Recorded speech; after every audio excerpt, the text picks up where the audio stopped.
Footy from the Flat is starting.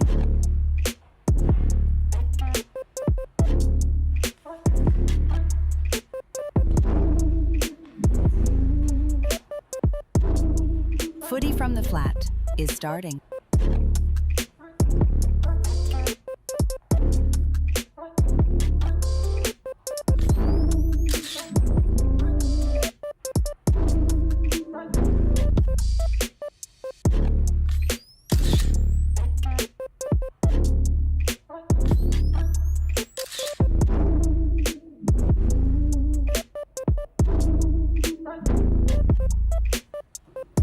Footy from the Flat is starting.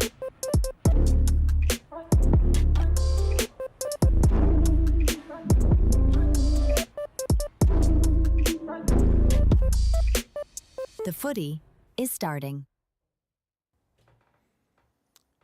Jesse McClure, Yes. you're on screen.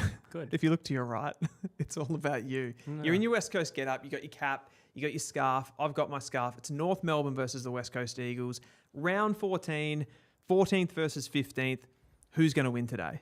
Obviously West Coast. I kind of wish I'd put the hat on before the headphones. I think I got the order of that wrong. It's sitting very loosely on my head, but It doesn't look particularly sharp, I would say. well, that's hurtful. It, I see we've come out with the knives sharpened at the start of this True Footy Cup. Do you remember about a year ago, almost to the day, it was one of the first streams we did together, North Melbourne v West Coast at Hands Oval in Bunbury, one of the great games that I think there's a DVD of floating around. I'm getting a little buffering on my screen, by the way. He's getting a little buffering. Yeah, I just want to see if the chat get that. Sometimes it's just a me issue, evidently. Theodore says Jesse mega minding. Let's have a look. Let us know in the chat if people are saying it's laggy. It's laggy. Yeah, I'm getting good things here on my end, but that's good. sometimes. Yeah, a little bit in the chat saying it's laggy, but Okay. thank you, Caleb. Anyone else getting lag? Yeah, Richmond says it, and Woody says he's getting on his phone. Apologies, I'll get my best man onto it. Interesting. But in the meantime, I've been so busy that I haven't really emotionally prepared for this game. Like, we've been doing a little bit of work this morning. We have. I was preparing for the show, preparing for Monday's show as well, and watching a bit of the World Cup today. And it's only just hit me, shit, we're about to have the True Footy Cup, and the winner keeps all. Are you excited, Jesse? I'm just doing a couple of things. You just want me to add some filler content while you do that? Pretty- That's completely pretty much. fine. I understand. Well, Sky Blue Hawk says North are in arse form. Well, I think that kind of makes this a dangerous time to play him, to be honest. That's the way I look at it. Equally, I think we've been playing really well. We've been going deep in games. We've got a few fallen soldiers. So no Willem Dersma today, no Ruben Jinby, no Tom McCarthy. Three probably of our top six, like Larky, who kicks a lot of goals on us. And I think our defence in general could get exposed today, but I think that if we play our best, we'll at least make a good game of it. And I do feel a little bit of a sense of freedom today. And I think it's probably just the superficial belief or the knowledge that we have 4 wins. So, if we fail to win a losable game from here, it doesn't feel as earth-shattering as when you've had 1 or 2 wins. We've been in that situation previously. So a little bit of less expectation today with some injuries. I just want to see us play well, and I'm not as emotionally invested in the result. I suppose there is always that thing though.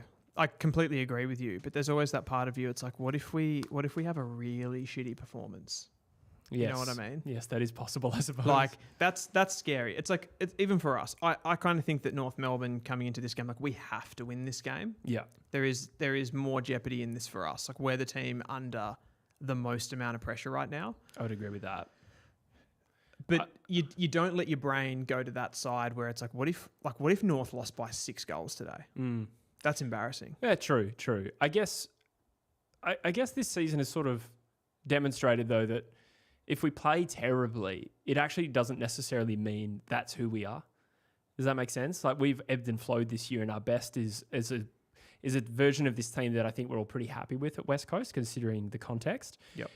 Yes, we absolutely have it in us to get obliterated, and if that actually happens today, we'll see how unemotional I can be. But I think there will be also a belief that maybe we can play well again next week or in a month's time. we're going to ebb and flow, and that's natural. So that all being said, ask me again if we're 10 goals down at half time.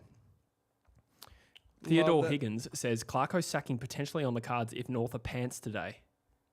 Would you agree with that? Probably have to define our terms. What does pants look like? What does pants look like? 6 goals is probably pantsing. I think so. In this context. I mean, I think from, like I've already said that I think North have to win this game. Now, do I think that North Melbourne would pull the trigger on Clarkson if we didn't win this game? No. I actually think there's no way. I think pretty much under no circumstances this year, from this point on, Clarkson gets a sack. Like, if he was to go, it would be at the end of the season. I think if we had a shocking end to the season, that's on the cards, though. So is that more prediction-based or your opinion-based or both? As in, you personally don't think they should sack him if they lost this game? I'm just clarifying that. I don't really like what I see from Clarkson overall. I think he's lost a lot of dynamism. Like, I don't think this second coaching stint... I think we see that a lot with coaches that go around the second time. They just don't have the same sort of drive and dog in them to want to do really well. Yeah, exactly. And I think North have improved. They've had natural improvement this season from just the players just all kind of getting a little bit better. But have you seen that much meaningful from North Melbourne this year that you'd go, okay, like, I think this is our next premiership coach? Probably not. No, probably not. It's fairly early. You are a lot more experienced on paper than you ever were, but you're also still relying a lot on those under-22 players to be that next wave. So I think it's still a little while away. And in terms of on-field performance, I think you have crept in the right direction. Obviously, the last week's performance, it's a long week in footy when you lose by 124 points, believe me. I've been there multiple times, actually, Dylan. So I totally understand that. It is funny how quickly it can change, though, isn't it? Because you go from... Like, I think most people coming into that Freo game, like you even said you gave us a bit of a chance. Yeah. In that game. Like, you thought we were a sneaky chance to win it. You think... Partly because Freo was also probably due a bad performance. Evidently not. They were due... But that was part of it. They were absolutely due a bad performance. So you're thinking, we could ambush them here. We're coming over. We've got this big Perth project where we're going over to Western Australia to play a couple of games. Could we pinch it? And you also look back to last year where we had... The first game, again, we played really crap against you guys, but we got the win just because of how bad you were at actually trying to finish us off. And then we go to Optus and we pushed Freo. We actually had a really good performance in the second game. We did well against them. I kind of thought we were going to get a repeat of that. And because we've improved so much this season, or I sort of thought we'd improved in areas, I thought we were going to get that. But evidently, you can pretty quickly, a couple of weeks of bad play, you can go back to square one. Absolutely. I do think, though, that these things should be analysed over time, I suppose. And what I mean is that result, it's concerning if it's a pattern. At the moment, it's a massive outlier against the rest of the season, in fairness. Playing against the team that's only lost one game. It's I mean, I suppose if you throw...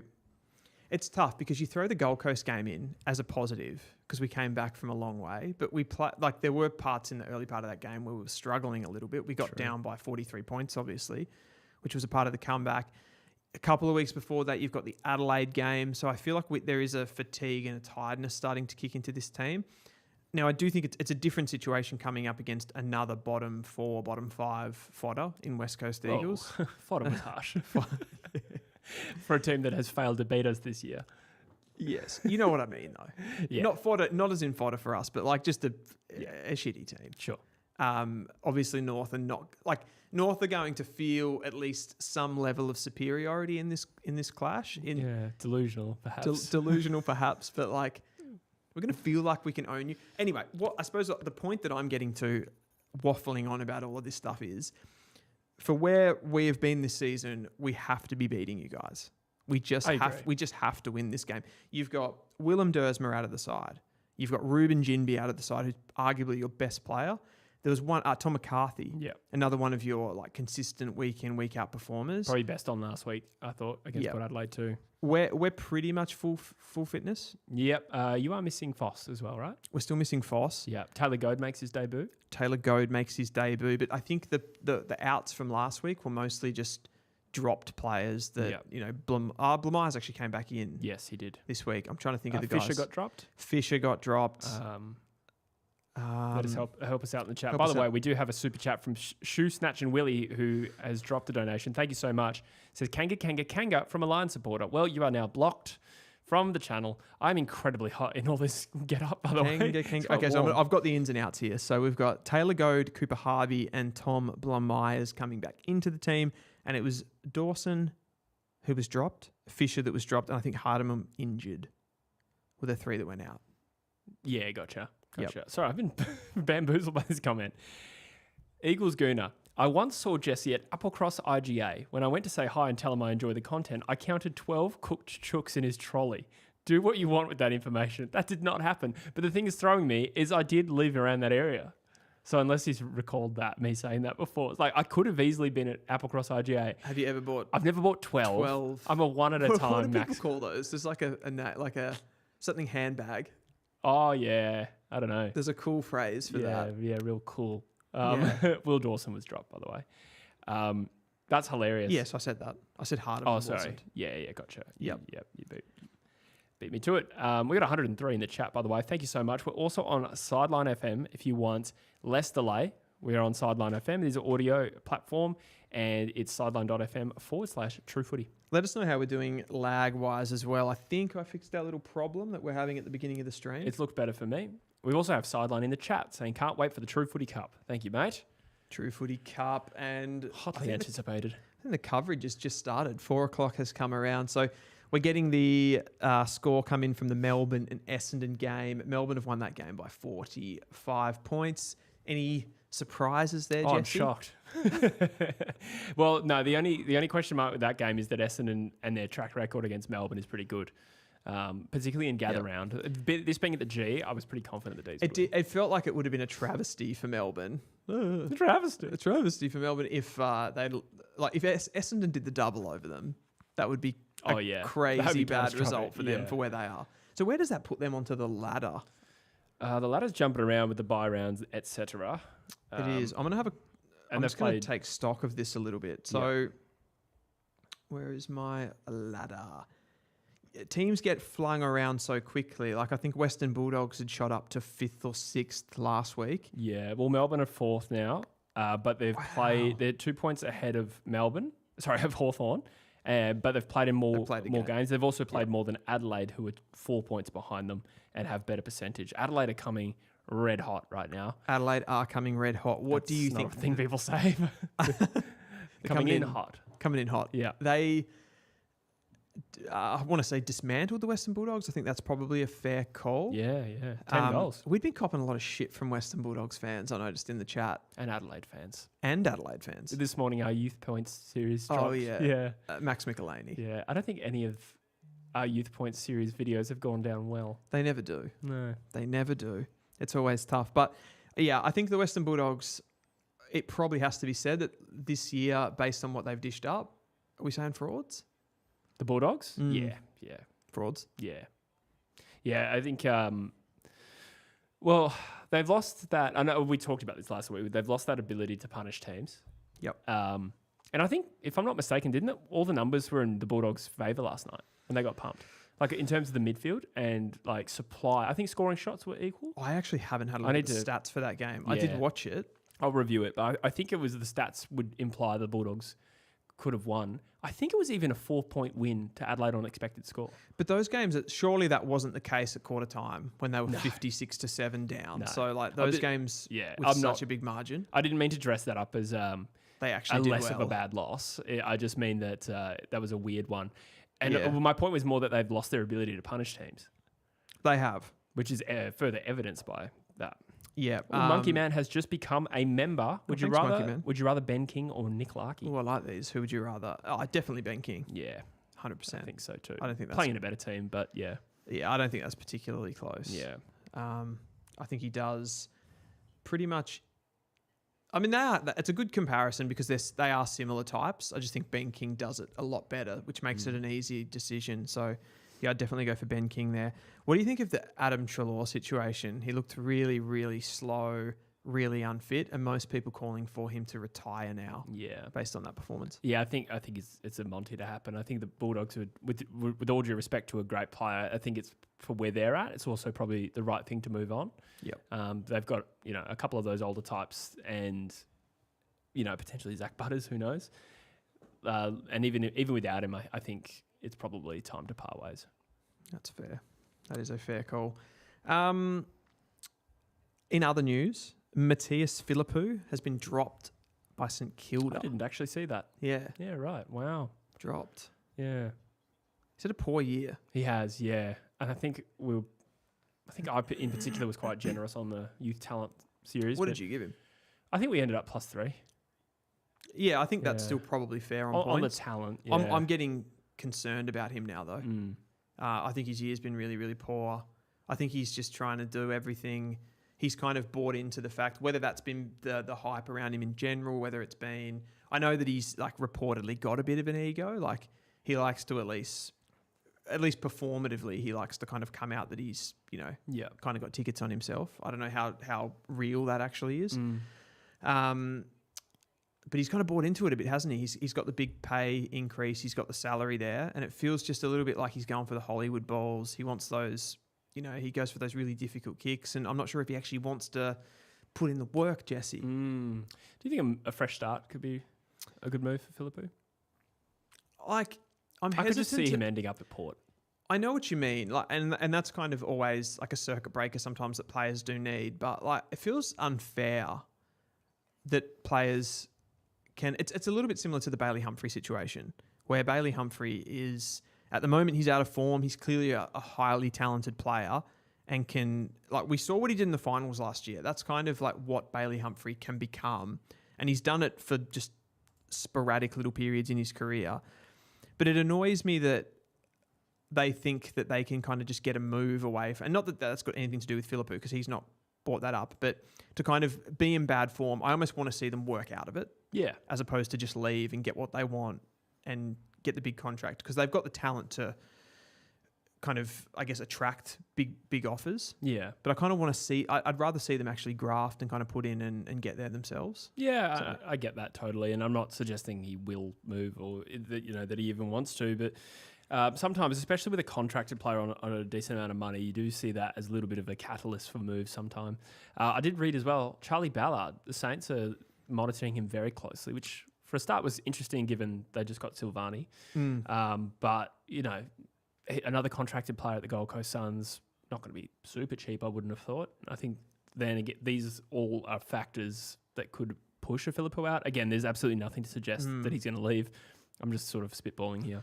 Yeah, it's a tough one because if you don't go after those players, I feel like every AFL club on some level should be looking at those kind of players that are around the periphery at the Gold Coast Suns at the moment. And what's going on there? The light has just fallen. The light has fallen. And it's on Dylan's side. Is that an omen for today's game? Oh, no. Let us know in the comments. Oh, no. Is that an omen? What was I talking about? Eagles Unfiltered just says, Philippou just signed on for 2 years at $1 million a year. Would be amusing if he's dropped and Wilson moves clubs due to that contract. Oh, that'd be That's crazy. True. Yeah, did he just sign it, did he? That makes sense. Fairly recently. Yeah, they're not going to trade him then. Yeah, especially because on a 2 year that's deal. been the big in tandem thing, the Wilson. Yeah, that's right. Yeah. Philippou's contract harming Wilson. So it's going to be interesting. Woody's probably got some opinion on that. He says, want to just put a correction out there. His contract was $2 million over 3 years, was a 2-year extension on a contract that had 1 year remaining as per Morris. $2 million over 3 years. Okay, so it's more like 700 on average. Yeah. Mean average. Yeah, okay, fair enough. Still a decent salary though. It is, yeah. But it's probably closer in line. Like it's a little bit paying for potential and assuming he'll get there, which, that's part of the game of contracting. Yeah, of course. And he's got some high-end traits. I think like out of that, I remember that first year, I guess it was 2023, out of that 2022 draft, I'd say Philippou just about had as good a first year as any player, probably apart from maybe Harry Sheasel, who hit the ground running. Yep. I think, Philippou showed just about as much as anybody in that draft. He was right up there. Yeah. On the Gold Coast, you mentioned Ballard. I mean, I feel like Ballard would be a good pick. I mean, those kind of key position players that show a lot. Any club's going to want to go after those players, right? Yeah. You're not going to say no. on the Gold Coast Suns, they're 18th for clearance. Yeah. Like they got absolutely cooked again by the Cats the other night, which is a midfield. No offense, but like apart from Bailey Smith and Max Holmes, who don't even to me play like a genuine midfield role, they're more like transition players. They got guys like Atkins and George Stevens was in there. They've ran Warple through there, these types of players. How does Noah Anderson, Matt Rao, Tuke Miller, and even Bailey Humphrey, Christian Petrarca, how do they get cooked by Ocean Mullen and Tom Atkins? It's a good question. As you're talking, I'm just having a look at like the 2017 season, and I want to see where Richmond are ranked for clearance. Oh, they were shit. They were shit, weren't they? I mean, I'm sure even Damien Hardwick doesn't want to be 18th in the comp and being dominated so regularly from that stat, and they got beaten in terms of scores from stoppage as well. I think earlier in the season they were top 4 for scores from stoppage, bottom 4 for clearance, and it wasn't such a big deal. Yeah. But I just want to see. You certainly don't have to be good from stoppage, but I'd feel like if you had that midfield of Rowell, Anderson, Tuke Miller, Christian Petrarca, I feel like because I don't think it's not like Damien Hardwick's Richmond deliberately lost clearance. No. They just didn't have. It might just impact the way you set up though. Sure. Know? Richmond were below average for clearance differential. But they would have been just like they were 3rd for scores from stoppage in 2017 when they won the flag. Yeah. Let's have a look at 2018 where they were minor premiers. That could also. And I think if anything, the game's gone even more like that since then. Yeah. Where you don't have to be a good stoppage team. But as you said, being a bad stoppage team is still not a good thing. Guess where they ranked in just raw differential in 2018? And that was their best season. Yeah, they finished minor premiers. Yep. So in terms of the data, it would probably be their best. Raw differential. Just raw differential. 14th. 18th. They were actually last. Yeah. Wow. That's crazy. Scores from stoppage. They were above average, so about 7th or 8th. So the reason I was just sort of looking through curiosity to see where like the peak of Richmond sat in the competition. Again, it's not an argument that Hardwick's doing this deliberately, but just a general idea that maybe winning the clearance isn't something he focuses on. Yeah, totally. Clearly worked better for Richmond than it's working for the Gold Coast Suns right now. Yeah, that's all you can say. It's just funny because last year when they last year was their best season as a club ever. I think they were number 1 or number 2 for clearance. Yeah, okay. Differential last year, so they were particularly good at it. For whatever reason, that's really dropped away this season. There was just a good call here from. They were 4th in differential. That might be post finals. I got a feeling they were higher than that for a lot of the season. Yeah, okay. At Tedorello says, too many big names in the Gold Coast midfield, not enough willing to defend, in my opinion. Thoughts, Jesse? I mean, again, just the superficial comparison of the Richmond team versus the Gold Coast team. That Richmond team, in terms of midfielders in particular, didn't have the role players. You had Dusty. In 17, in particular, like it was an unbelievable home and away season. Obviously, I think in the later premierships, he sort of became a little bit more of that impact player, but still, one of the very best in the game. Yeah. But outside of that, Cochin was a good player. And then I felt, without knowing off the top of my head who was the next, I suppose Presti was in the mix. The point is that... Where would you put Edwards in that? Shane Edwards, that's true. Was he playing full-time on ball? Because I feel like he was another one that moved around. I don't think season to season, but I feel like in the finals, they all just turned into True. A-grade mids. True. I felt that either way, you look at and you contrast that Richmond team with this Gold Coast side, and there's a lot more workman-like players. Yeah.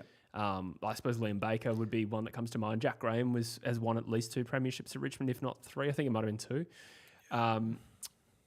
Even guys like Castagna. Lambert. Yeah, there's the guys who played a role and were unbelievable. And there's a distinct absence of those types at the Gold Coast Suns. I completely agree. You've got on every line, there's some superstar players.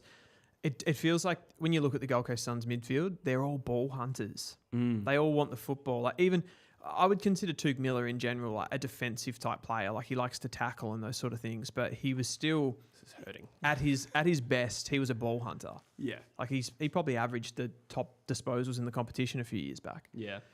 I might actually go to the bathroom before we kick off. Go for it, mate. You know how I am. I also want to take this jumper off. All that get up was incredibly hot. I'm so sweaty. You've got 2 minutes. So get that done. We've got 120 in the chat, guys. Thank you for doing this with us. Did you read that super chat from Rogie? No. I'll wait for you. We're getting there, Rogie. We're getting there. Caleb says toilet break number 1. That is correct. We should count them up. Make sure you keep a tally. I should do a graphic. And speaking of graphics, I've got to put my graphic up. Is that working? Graphic is up. The scoreboard is up. I've got the automatic scoreboard coming through. Round 14, Optus Stadium. I am very, very keen. Scott's Hawk 8315 says, I don't know who I want to win here.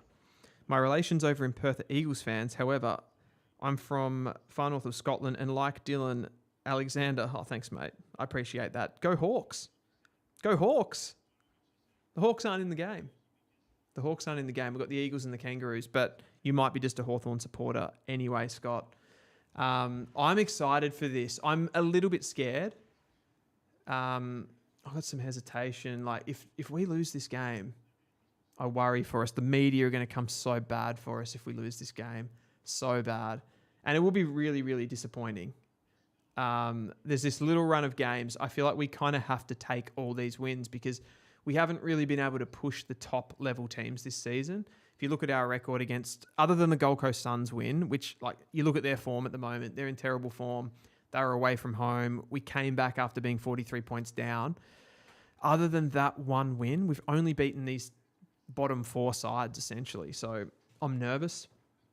Harley Reid looks confident. Jake Waterman looks confident. He's rolling the shoulders. Our defence stinks outside of Charlie Comben.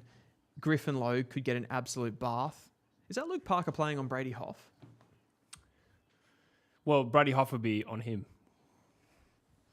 As he's been forward tag. Forward tag. Brady Hoff forward? Oh, right. I see. Yeah, presumably. I just thought Hoff would be a defender on a forward. He's been doing defensive jobs. Probably not in the forward line. I think in the midfield he's been tagging. Tristan Sherry gives a free kick away on Bailey Williams, who's having an excellent season. He pumps it inside forward 50. Oh, no. What's happening? Don't be free. Oh, no. It looks like... Oh. And you guys have the home crowd. Yeah, good one, Jesse. Thanks, man. You wanker. I'm tangled up in my cords here. Oh, I haven't got my headphones on. No, I noticed that. It was very rude. All right, let's do this. Oh, the free kick is for some reason to Harley. Oh. Oh, he's the one held. Oh, it's bloody Jai Simpkin. Yeah, he's just thrown him out of the way. I didn't think there was much in the Comben incident. They were kind of just both... They both dived at the ball. So it was Simpkin on Harley Reid. Oh, my God. What's he done there? I reckon he was aiming for... He picked out someone in the crowd. He's like, I'm going to kick it there. And then that bloke got up and went to the bathroom. So he just followed him. Footy Luck says, Dylan, how would you feel if North lost by 200 points? Literally not joking. While watching with Jesse. Well, my team got close to that once. I mean, I wouldn't even know what to do with that. I don't... Did well. He says literally not joking. Hang on. Who's this? Is that Herbert? That's Gross. It's Gross. Oh, Tommy Gross has missed to the left. Grossy. I saw someone that didn't seem familiar at first sight. Do you think Tom Gross... fully formed. I think we've had this discussion sort of briefly over the last couple of seasons since he was drafted, but what do you think he is? Because I think he's a midfielder. I don't know that he can play genuinely as that half-forward type player. I think he is a mid. What do you think about him fully formed? I think he's a midfielder. I think that they are trying to get him to develop as a forward and a mid in the waffle because that's his avenues into the team. Not sure at this early stage if he has the real, what's the term? What's he lacking? Composure, probably one aspect. Obviously, that comes with experience, but I don't know if he has the class to be that full-time midfielder, so I think he needs to become a forward. He does have some goal sense, in fairness to him. LDU, massive tackle on Liam Baker. It was. Surprised that wasn't considered a dangerous tackle, to be honest. A little dangerous.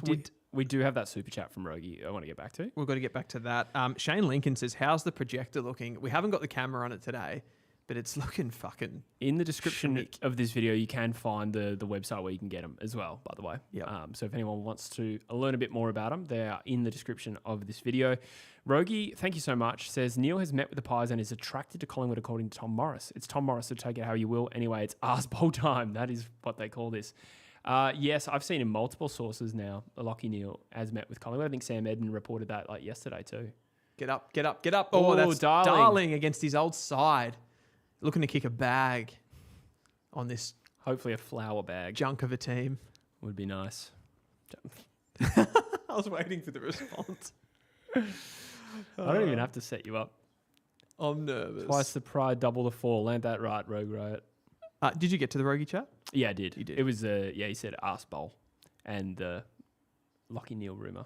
It is a little bit. Glizzy Hands in the chat says, Dylan, if you read this, you're Max Michelini. Oh, Darling, he Galski. likes this ground. He's kicked a goal and North Melbourne lead. Woo! That's it. Kanga. Pat Kay says the noise of affirmation should help the Roos at their home ground. I agree. Yeah, good one. Yes. Also, guys, you see, we have pinned a website in the chat. truefooty.com.au is now live. It is going to be a membership model, and it's going to be exclusive trade and draft content.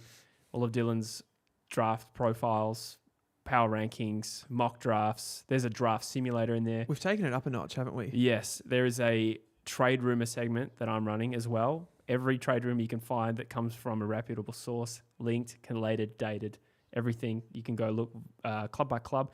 I've got trade and draft quizzes in there. It's just gone live very recently, as in like last night. Going to have some mocks, some rankings. The draft simulator is cool because it has all the latest draft rules in it. So matching for Walker and Cochrane is as hard as it will be in reality. As Harley Reid gets this ball, a couple of possessions in the chain, it doesn't find Lindsay. Can he get the handball off? He gets a handball off. It spills out of bounds. He likes to have a little bit more time and space than that, Josh Lindsay. That's probably his weakness when he's getting closed down like that. Yep. Joycey says, do I need a VPN to visit your website? Because my other favourite website, I need one now. I just got that. You do not need a VPN, my friend. Yeah, okay. Yeah, that's a good one. Just back on Josh Lindsay. Dropped last week? Very unfortunately dropped. He's been very good this year. I think he was dropped because Starcevich came back and he was the unlucky one. Yeah, okay. And they stuck with Cole. Well, Cole's been playing defensive forward, so it wouldn't have been a like for like in the current way we play. I did think it might be Cole, but it would have left us too back heavy, as it were. Oh, I don't like that kick. Last time these two sides met at Optus Stadium, North got out to a commanding lead. I think kicked 7 goals in the first quarter. That's right. I think the Eagles have fixed their slow starts in recent times. The Jessimus was out in full flight that day. He was texting me. He's like, oh, it's over. What were you texting me? Can you remind me? I remember I was quite confident during that game. I think it's interesting how you don't What did I learn. say? I think you said something along the lines of how does it feel to see Foss in the flesh? And then That's and what then I he didn't did touch too. the ball after quarter time. Yeah, I was very confident in that game. And then I said something about it feels so good to see Matt Flynn in the flesh after he kicked that. I think I said that game, so I was like, early on, I'm like, yeah, Jimby's average. Yeah, that's right. You did. You chipped Jimby. To be fair, I don't think he had an amazing game that day, but he's been amazing since. Oh, Spargo, come on. Bubble has missed to the right. That's an interesting haircut, isn't it, on Spargo? Yeah. Starcevich in his second game for the club is taking the kick out. 2 shots at goal, 1 goal to North, 2 behinds to West Coast. Croaky. BBC. Is that the website of the category? It's a channel. North playing a bit of forward half footy here. It's a poor kick from Sheasel. Oh, it's Larky going to get a free kick for that. So it looks like Starcevich is having to go to Larky. Jeez, I'm not sure if that was a free kick. A little bit of holding, a little bit in the back. Well, I'm not sure what it was. Oh, yeah, no. There's a fairly big nudge. Yeah, he didn't have to do that. No.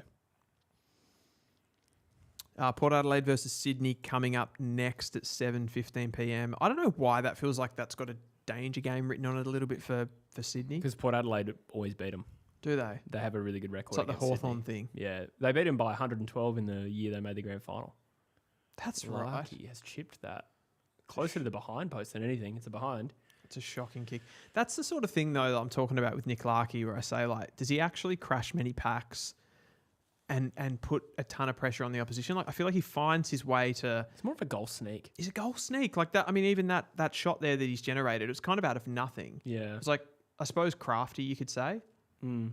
I I'd rather my key position players be just animals. Yeah. Oh, Rhett Bazzo probably got away with the throw there by the looks. It's out of bounds. North dominating territory, that's for sure. Yeah, it's a forward half game for us right now. 8-2. Looks like my scoreboard's sitting on 7-2, so I hope that updates. Marcus Herbert in for his first game of the season, Jesse. What can you tell me about him? Yep, so I think he'll probably be slotting into Tom McCarthy's position in our back line. He's had a couple of games at waffle level, was clear best on in the first, and the second one I think he was a little bit quieter. But looks like a very smooth mover in traffic. Decent skills, a bit of a generalist without having like a real weapon, but looks a class above the waffle level. Yeah, I'm interested to see how he goes, what his role is today. I think he's got the headband on. Yeah, he does look a little bit like a muscly of Murphy Reed. That's actually a good one. Jake Waterman. Freo fans won't like that. You guys are open here. You got players streaming back towards goal. Maybe it wasn't as bad as it looked from Waterman as Tom Cole takes the ball out of bounds. And that's Cooper Harvey tracking him in for his first game for a long... I don't even know when he last played senior football. For people watching along at home, Cooper Harvey is kind of occupying this freewheeling half-back role. He's been playing that at VFL level for some time, so they've kind of given up on him as a small forward. I feel like if this doesn't work for him as a halfback, his career's probably over. Sherry gets it out of the stoppage. It's a bit of a messy game so far, isn't it? Yeah. You wouldn't expect with these two quality outfits. There's a stoppage about 65 out from goal, West Coast goal. Oh. Lewis says, Tom Cole, the new best small forward in the I'm comp. taking this off. It's too hot. It is a bit warm, to be honest. This hat I'm wearing for far too long. It doesn't feel good on the skin. No. Here's Larky. There's a Freo fan in the chat saying that Larky goes down too easily. Probably fair. Oh, it's a nice hit, far though. too easy. A little bit worried about West Coast defensive organisation with McCarthy and Jimby out, particularly Jimby. The personnel's not as strong, but also just staying organised in our backline, I think it's going to be a worry. It's a cliche to say this, but like Jimby he straightens you up, doesn't he? He does. He does. Why are you giggling? I don't know. It's just he straightens you up. No, I know what you mean. But also just like telling other blokes where to be. That's a weird set shot goal. It's going to fall short. Oh, no, Tremba. And once again, just a few boys not paying attention for a couple of times in the same chain for West Coast. I don't even know how that was possibly play on. Like, how could it have? He either marked it or he didn't. Yeah. They're reviewing it. It's clearly over the line. Yeah. But yeah, why was he told to play on? Yeah, weird. Scott's Hawk says, are you guys going to be watching Socceroos against Turkey tomorrow? Got a 2 a.m. start for Scotland-Haiti. We'll be staggering out of a bar at 4 a.m. Wow. We did talk about doing a live stream. As it turned out, it's come up quicker than we thought, which is what happens when you don't look at the calendar properly. But we were going to live stream it, but I'm actually at a pub event tomorrow, so I might be able to catch it on the background. Stare over someone's shoulder. Pub event? Who we got there? Bo Allen. Tell you what, this kid looks good. Tyler Young, a promising gun. And Zerha. That was quite a poor mistake. I don't like Zerha. I'm getting a bit... I'm saying I don't like Zerha back. I'm not sure if I like him forward either. Yeah, okay. That was, I think it was just a bit of a brain fade. He could have taken an uncontested mark there. Instead, there was a stoppage. Goody, big goad. Oh, true. In the ruck. Gets it out to Sheasel. Look at the big specimen. Eagles need 2 youth points. Need to keep this inside their 50. I don't think they're doing that super well so far. Oh, the that ball ball's scrambles just- through. North Melbourne get out here. easy. Come on. Nice transition play. Zerha to McKercher, who hates Gotta lay that contact. tackle. Oh, Duggan, I thought that was a pretty weak tackle, to be honest. Oh, Well done. Zerha, for fuck's Liam sake. Baker needs to hit the Absolute. pass. Finds Davis. He's not a great kick, and the kick It's a is copter. about that. That was an absolute sidewinder. Oh, yeah, it Spinning was. like that. Yeah. Could sort of see it coming, but we have a forward 50 throw in. Oh, God. Eagles Unfiltered says it was touched off the boot, I think, that Oh, that play before with Tremba. Thank you. that can happen when you're doing a watch along and you don't have commentary. Yeah. Caleb Daniel gets taken by Milan Murdoch. Georgie Wardlaw's in and around the footy. Lewis says Ben Brown or Nick Larkey. Larky. Oh, Bazlenka. Oh, Kicks are behind out of a stoppage. Did pretty well there. far out. Oh, Combat on kick in. What? Watch him absolutely like stuff this up. Look at that. That is poor. He is the worst kick I've ever seen. It was a spoil, has sort of made it work, but it wasn't a great kick. Let's be real. Baker gets the handball out. There's a free kick paid, holding the man to Trembath. The dog. Trembanyama. Connor says, Jesse, what team do you go for? I need more merch. This isn't even my hat. You bought this for the set. Yeah, I did. It's still got the tag on it. I just thought I'd... Your Put it on. fake props. Yeah, well, this is mine. Yeah, I know. I think I wore this to the 18 grand final, actually. Oh. Is that a little nudge in the back? Zane Not Dursman's there. paid, and it is out of bounds in North's forward 50. Who do you reckon's got... I know we have this discussion a lot with these bottom teams. If you were like up against a wall, lining up North and West Coast top end talent, why are you looking at me like that? I don't know why you said up against a wall. Curtis.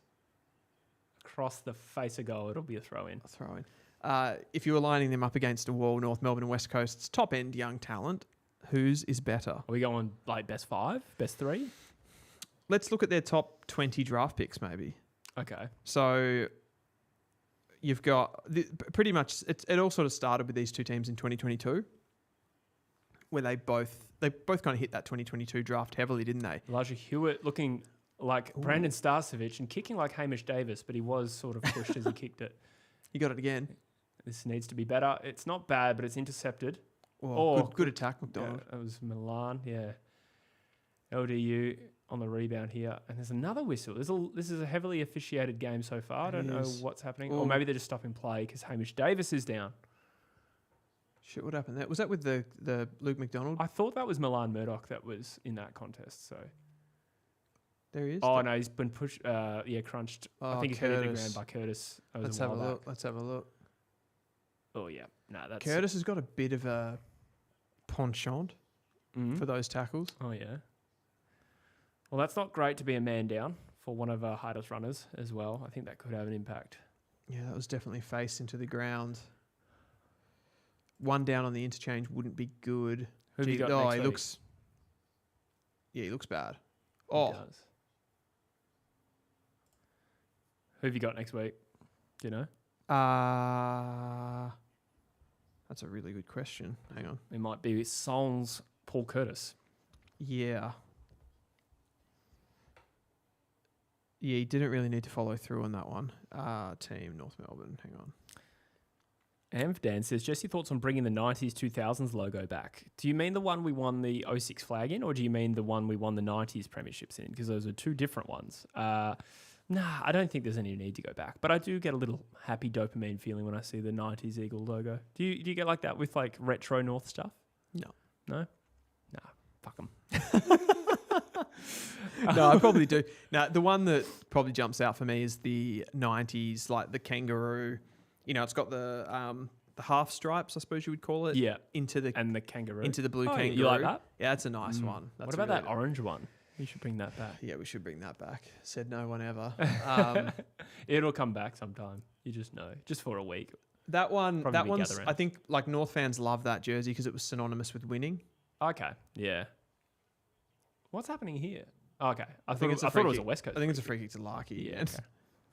So North will go back for their second goal. I told you he finds his goals. He does 2 free kick set shots. Yeah. You sometimes wonder what he's actually done to get those goals, but he always, I mean, this is his first, but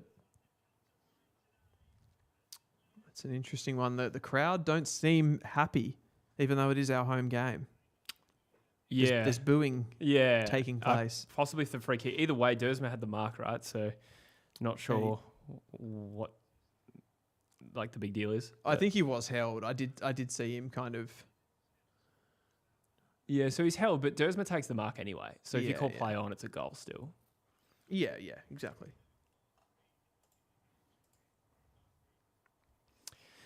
Joyce says, Adam Simpson made some interesting points during the week regarding North development. He said he thinks far more of Clarko's time should be spent on culture and mental development than it would be strategy. I don't disagree with that. As I'm reading it, he's saying Simo thinks that is already the case or thinks it should be the case. I'm not sure. I reckon should be the case, I would say. I think that's correct. I mean, when you've got these young developing sides, I've said that a few times with particularly the criticism around Adam Uze. Like I don't know how much with a team like Richmond you can really expect that. Like Richmond fans complain a lot about the way that they play with like the long down the line and stuff like that, but it's kind of in a way it's sort of how you have to play with a young side. Yeah. Kupidov Tytler is playing in the back line. Like that's from a stoppage, a centre ball up. So like he started there. Interesting. I like that. How have you seen Kupidov Tytler's start to his AFL career? Oh, I think very promising, to be honest. He got rested a few weeks back, and then Jack Williams had a good couple of games and he didn't come back immediately. He played Cooper, and then dominated. So it's a good sign, I'd say, that his development is going pretty well. I did kind of want to see a bit more of Jack Williams, but I suppose you have to pick one there. Pick your poison. You got a few of those guys where it's like you don't really know who it's going to be. Yeah. I feel. You sort of, I mean, you've obviously got Waterman and Shanahan, which is an absolute yes. Yeah. Then Jack Williams is the other one. I mean, you've had Bailey Williams has probably been in that conversation, but he's now become the absolute like number one ruck, right? Yeah. Archer's probably the other one. Archer's the other one. Yeah. Yeah, exactly. Yeah. He's coming off a long injury and playing waffle. I think he might have been held out of the footy altogether this weekend. I think I read that. I'm not sure if that's confirmed. I actually didn't look to see if the waffle has been played yet. Oh, good hands Baker. by West Coast. We got to kick one. It is a goal. The Eagles get one for the first of the game through Liam Baker. It is 15 plays 9. And the Waffle Eagles are playing right now as well. I could just see that stoppage. It was right at the top of 50, and it looked so open. It looked like we were just thinking it was in a non-dangerous area. The North players were asleep. Yeah. Harley Reid just sort of came out the front, forward handball, bang. There's tension in that. Oh, I'm just getting a bit annoyed. Jesse. I'm pretty cool, calm, and collected. What I'd say the thing I'm most gutted about so far is Hamish Davis' concussion. It's not great. That's not good for you guys. And it's probably not good for Paul Curtis either. Okay, so back to this top-end drafting, Jesse. Yeah. So we're talking Sheasel, we're talking Wardlaw, McKercher, Dersma, Foss, and Doveston are our top 20 picks. Yep, so slow it down. Sorry, Sheasel, Wardlaw, McKercher, Dersma, Foss, and Doveston. Mm-hmm. Up against Jinby, Hewitt, Reid, Allen, Dersma, CDT, Lindsay. I like ours more. You like yours more? I think if you did an mean average across them, it'd be pretty close. But I think for me, it's the real top end ones, and we have 2 of them. And I think that is worth its weight in gold. Well, I've done tiers. Okay.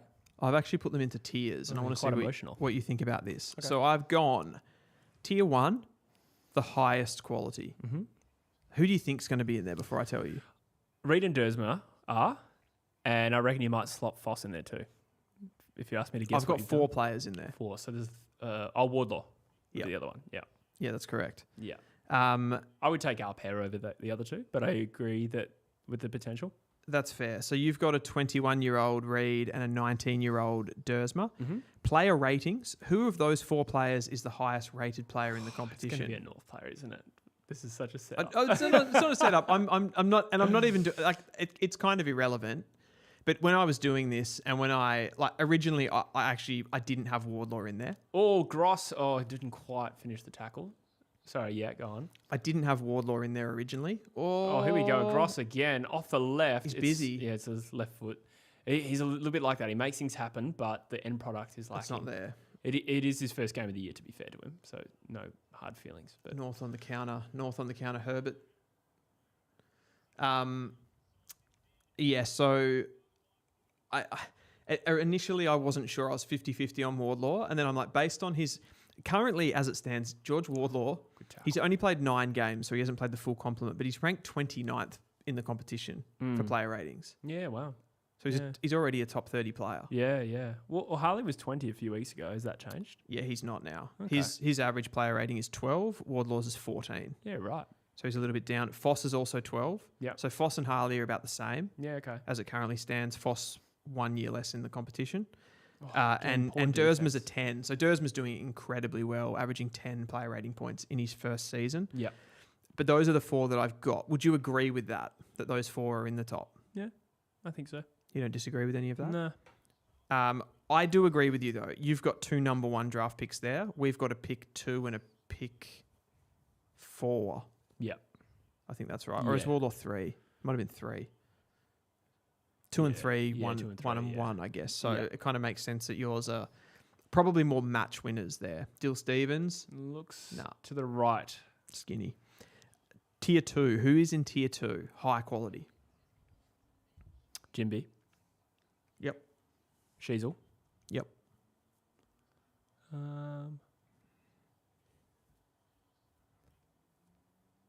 Struggling for names here now. Think high picks. McKercher? Yep. Yeah. And I flirted with him in the next category down, but I think I had to put him in this one. I suppose Doveston is a little bit raw for any kind of real high rating. I haven't got Doveston in there. Okay. I do like him though. I've got CDT in there. Oh yeah, I forgot about him for a second. Yep. So that's the 4. So I've got Sheasel, Jinby, McKercher, CDT. Yeah. In that second tier. Sheasel's the highest rated player of those guys, followed by Jinby, followed by McKercher. So they're 11, 10 and 8, a little bit back off that top group. And Kubiduff Titler's obviously way down in player ratings, but he's a first year tall. I'd still have him. Still have him in that group. Who's is better there? CDT and Jinby or Sheasel McKercher? That's so hard. I think so much of that. We know what Jimby is, and we pretty much know what Sheasel is. That's true. McKercher has some more scope, but there's also a possibility he just becomes an amazing halfback. And CDT, I think, is the biggest wild card there. So it's very hard to say that I'd pick the Eagles one. But different stages of they're all obviously young, but they're kind of different stages, aren't they? Yeah, so it's a little bit tough. I wouldn't be surprised if most people opted for the North pair there. But in my opinion, I'm not 100. I agree with you though. I'm not 100% sure that I would take the North pair there. Yeah, they're certainly the better. And I'm not trying to set you up here at all. No, yeah. Tier 3, good at certain things, but flaws. I've got Josh Lindsay. Yeah. I've got Bo Allen. Yep. And Lockie Doveston. Yeah. I think Doveston and Allen both have the potential to exceed what you've put them in there, but I agree with them for now. Yep. I think Bo's a big wild card for us. I think all those players have flaws. And like even Lindsay, who probably has the higher floor. Lowest ceiling. Shanahan drops simple one. Well, he did the hard work. And what's happened here? A free kick to North.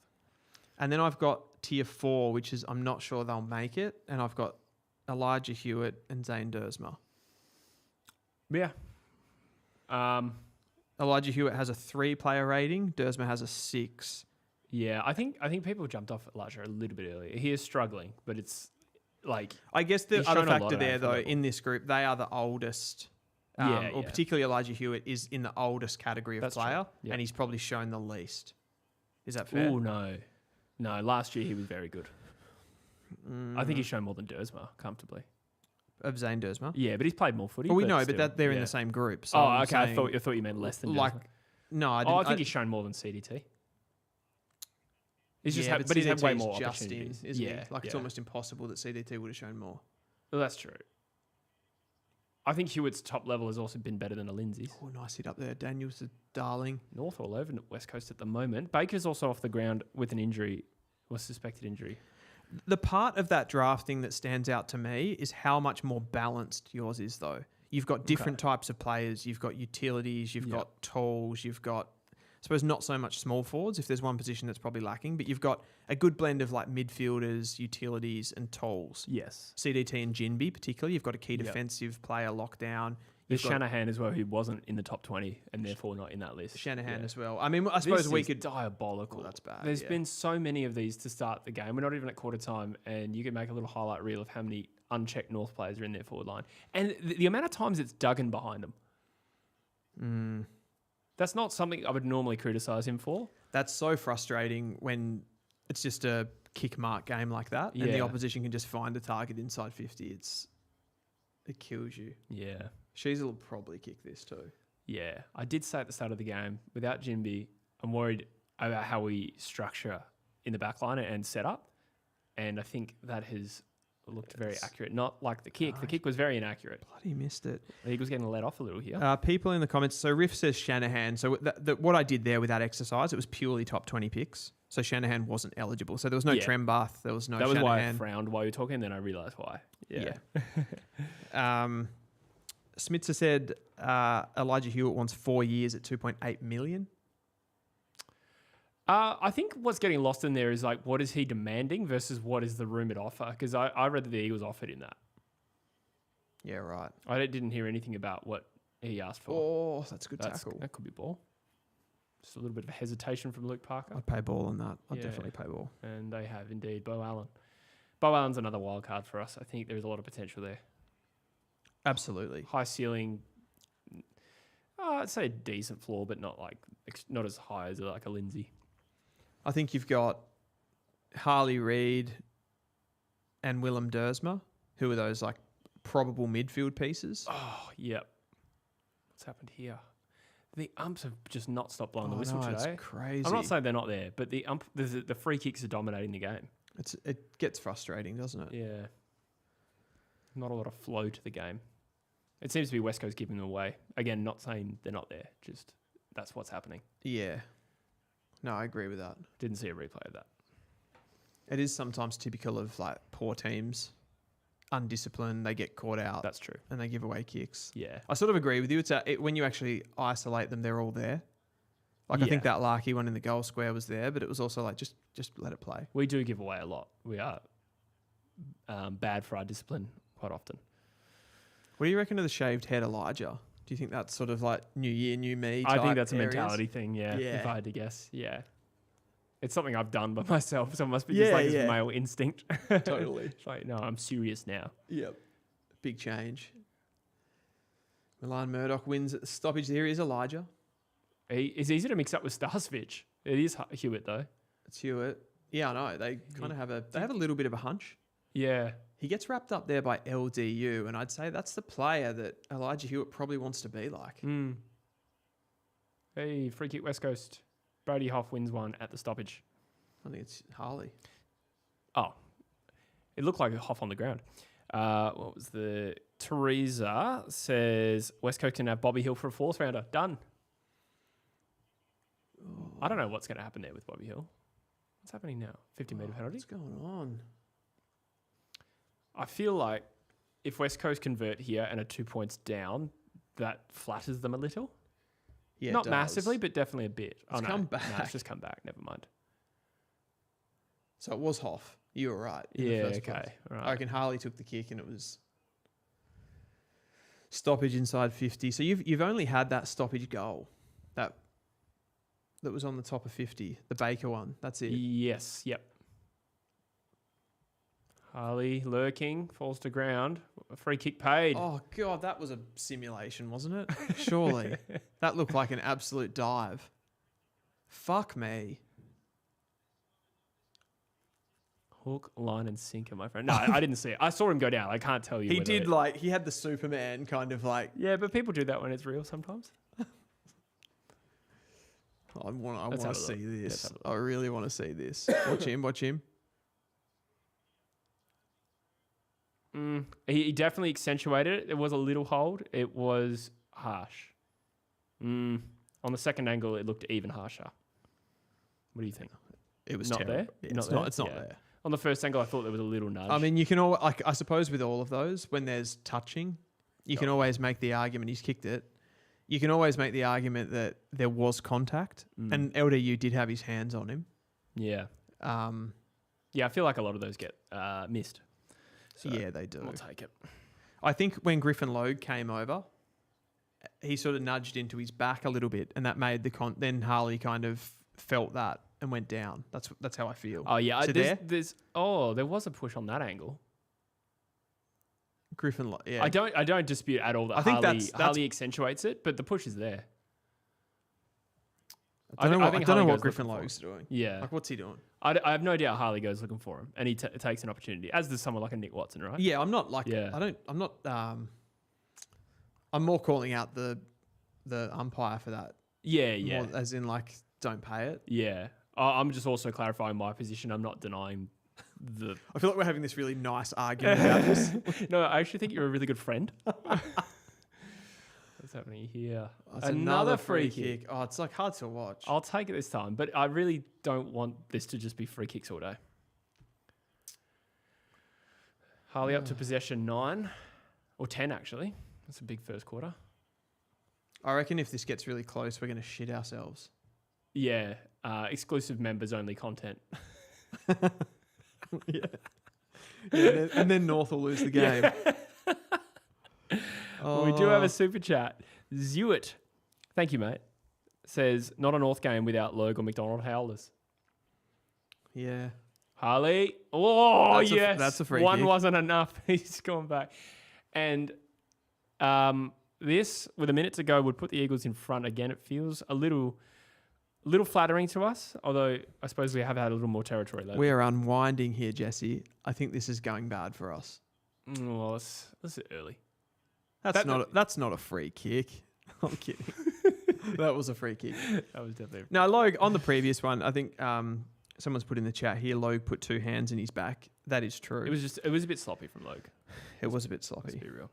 I don't think that those, typically in AFL though, like the hands in the back rule, it's not adjudicated. He's missed. Yeah, I just looked at the app to check the free kick count and I saw that he missed. That's fucked. Wow. That could have been a huge quarter, like 11 touches and 2 goals. You okay with around the body from there? I give certain players license. I know Harley just missed it, but whatever feels good to him, I'm okay with. Whereas someone like a Jake has been. I'm doing okay it. with it. I just brought it up. No, it's a good conversation. Jake started doing it, and to be fair, I think he's kicking him, but you know that it's a product of low confidence. Yeah. Sometimes, and I think Jack Darling used to do it for us as well, like right in front of goal. I mean, Jeremy Cameron always does it though. Yeah, doesn't he? yeah. For example, some of them are a piss take. We get a goal.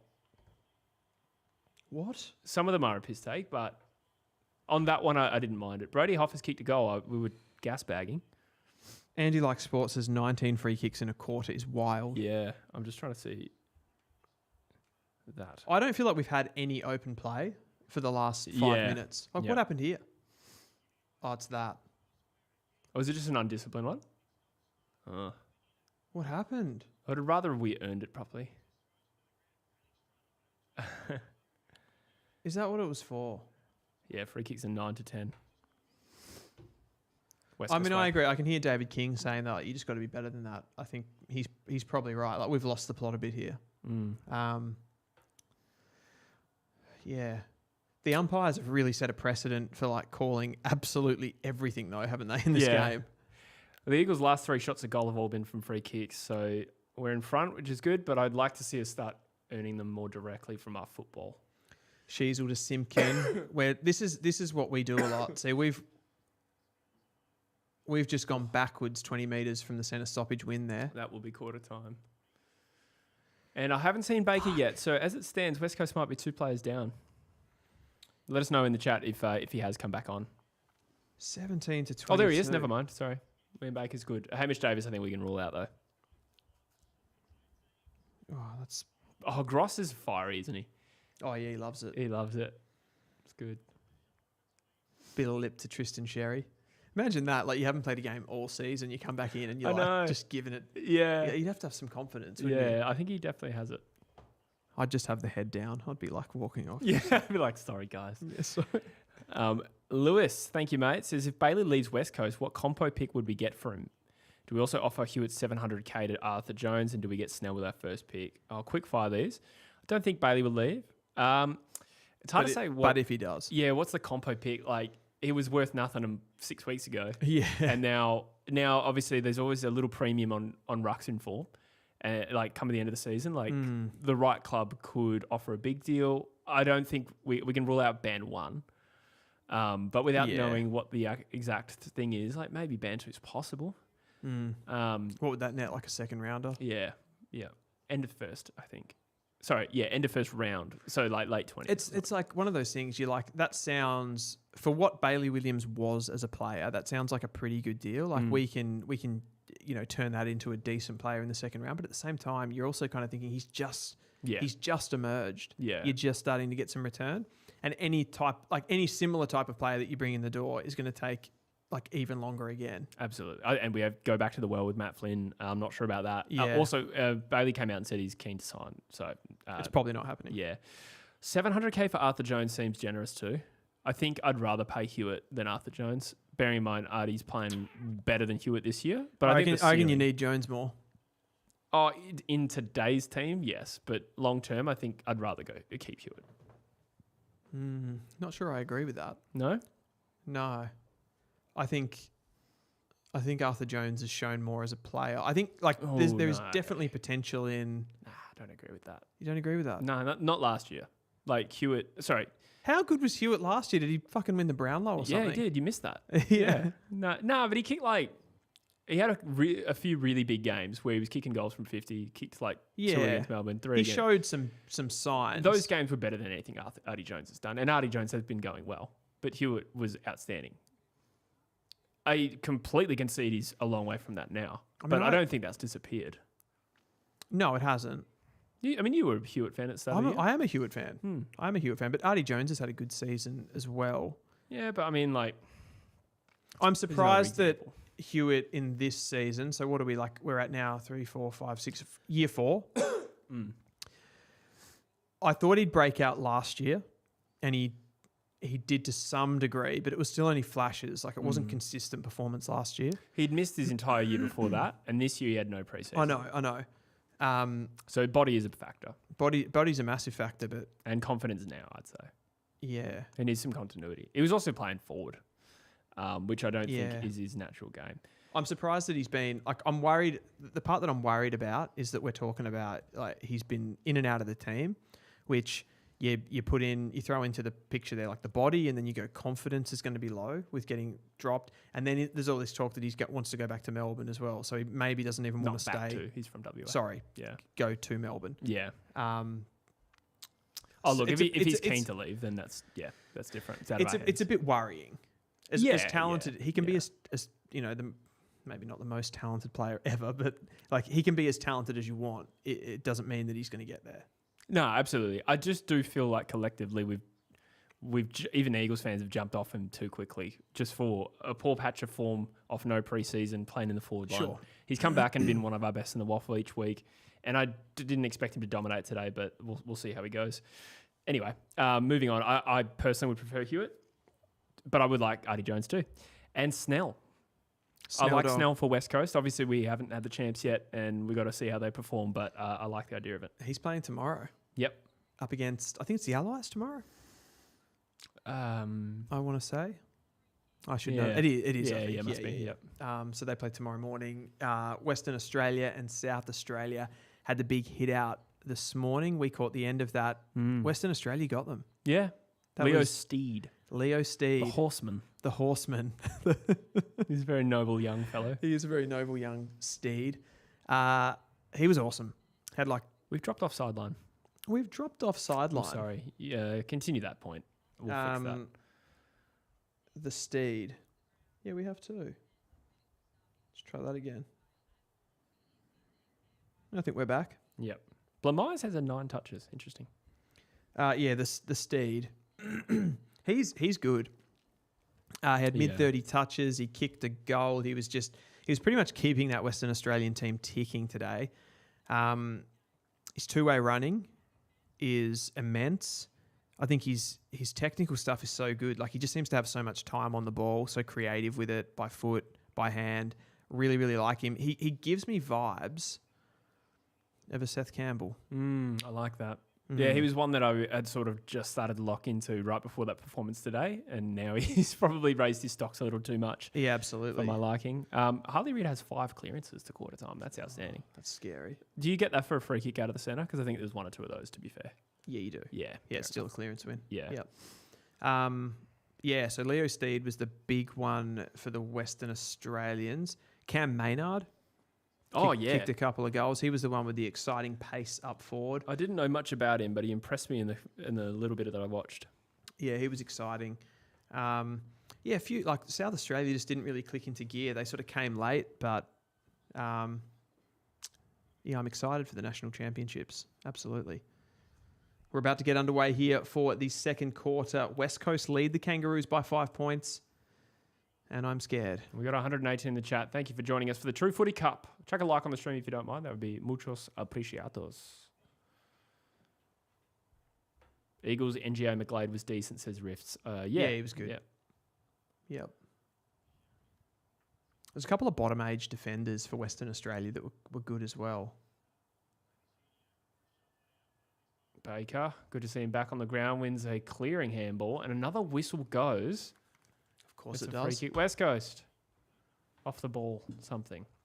It's a bloody crowd. Harvey Johnston. Are you getting a beer, Dylan? Yeah, I was. Can I also have one? Thank you.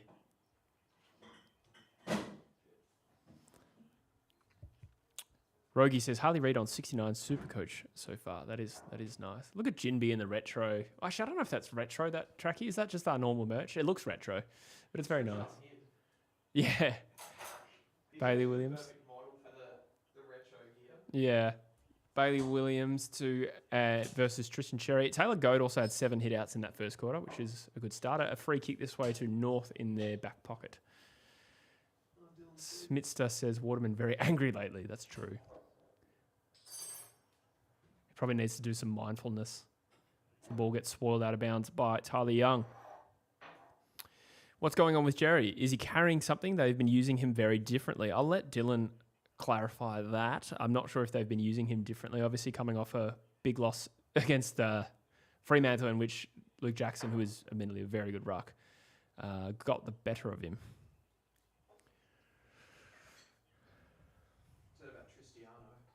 Yes. North's pressure rating is 220. That's very high. Oh. And they clear the ball out through, not sure. Thank you so much, mate. Oh, a glass. That's hot. Thank you so much. Milan finds Lindsay. He's a good kick of the footy. It's a searching kick inside 50. It goes over the top. And we'll have a stoppage again. A lot of stoppages so far. I think Lewis said as well he'd give up a premiership for a Socceroos World Cup win. I don't know if I'd go that far, but I love the World Cup. Oh, that is an interesting conversation. I don't know. I go full-blown Socceroos nuffy for the few weeks that we're in the tournament, and then I forget about it, like most people, I think. But I get more excited during those games when the Socceroos win than the average Eagles game. Oh, 100%. Yeah. Yeah, 100%. I go full nuffy, but I don't know. Maybe because we're a smaller soccer nation, like we're not a successful nation. I don't know if I would give that up purely because I sort of have this comfort level knowing that we probably will never, in my lifetime, we'll never do that. Yeah. So I don't know. Do you get what I'm saying? Yeah, yeah. Whereas there's at least still some jeopardy in my mind that North Melbourne could win a premiership. Absolutely. And that changes it. I reckon it'd be different if you were like a Brazilian fan or a French fan. Good tackle by Elliot Yeo. Yeah, no, I totally agree. I think it would be nuts to win the World Cup. But you know what? Give me round of 16 and I'm on top of the world. Give me a quarter-final one year. Build it up to it. Waterman gets a goal. Well, Pat Kaz says nothing compares to the 06 World Cup team. And I still remember all of those games exactly where I was. I was there. You were actually at the World Cup? Yeah, in the one game we lost to get to Brazil 2-0. My dad won tickets and we were literally at Allianz Arena. For the Brazil game? Yeah. I was at Disneyland and Mum sent us this long text that back in those days would have been expensive to send overseas. Yeah, it was probably sent from a Nokia. Yeah. And she was giving us the updates when Aloisi and Cahill scored against Japan.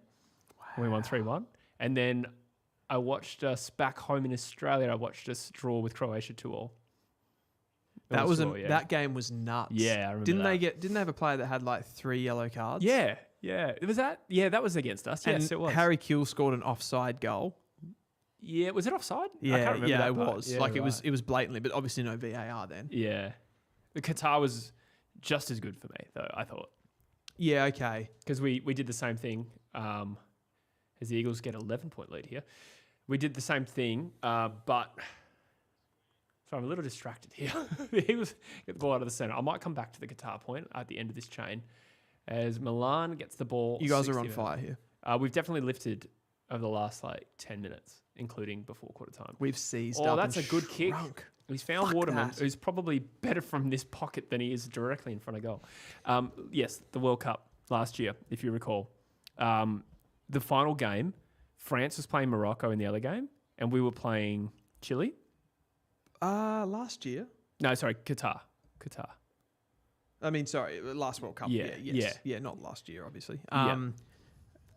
Shit, did we play Czechia in that, do we? No, I never said Czechia. You just said that randomly. Who'd you say? Waterman has kicked 2 in a row.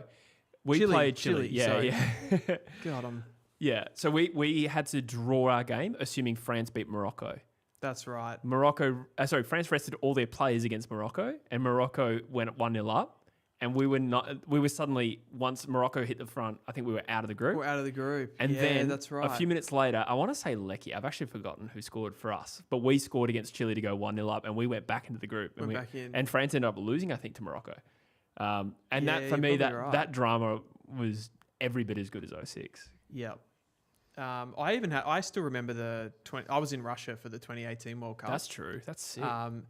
I didn't go to the games, but I went to I was pretty much in the fan zone, every day, where you just go and that's sick. watch on the screen. So I remember the Denmark game, I'd love that.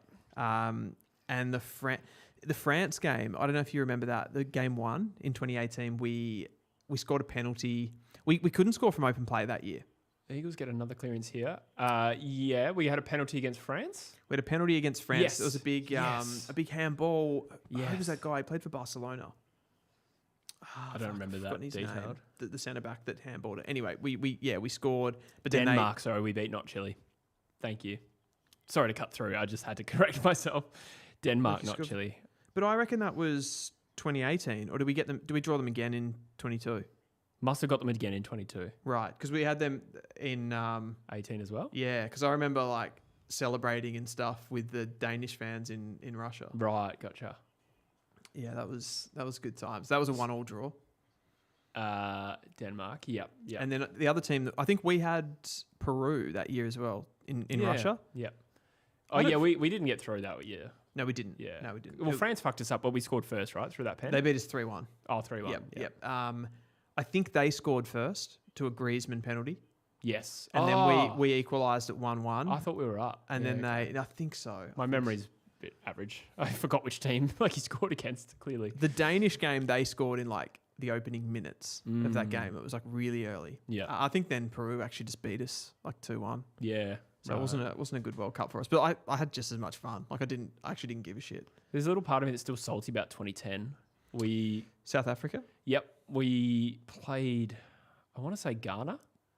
And Harry Kewell got a red card for handball on the goal line. Yes. And Cahill was injured or something. He didn't play. We were our 2 best players, basically. Was that... Shanahan flies. Waterman! No, I don't think goal. that's a goal. It's a goal. It would be 3 in a row if he's kicked it. He's claiming it. I thought that came off his thigh. Nah, I came with his shin. Okay. Waterman 3 in a row. I'm sort of enjoying talking about the soccer No, right now. let's stay on this. It's 40 plays 17. I'm not ecstatic yet. You guys were up at a similar margin in round 2. We should be just bloody watching the World Cup at this point. Let's not. Footy. Let's not. This is shit. This is a shit sport. Shit teams and shit players. Shit team.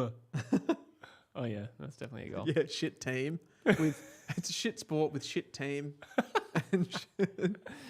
Oh, it did come off his knee. Can it come off his knee? Has to be below the knee. Are they doesn't it? reviewing it? It has to be below the knee. Yeah, I reckon it's not a goal. Yeah, it didn't You're look like a right. goal off the eye test, but let's have a look. I didn't see that hit on the knee there. It looks more above the knee than below the knee. Oh, that's tricky.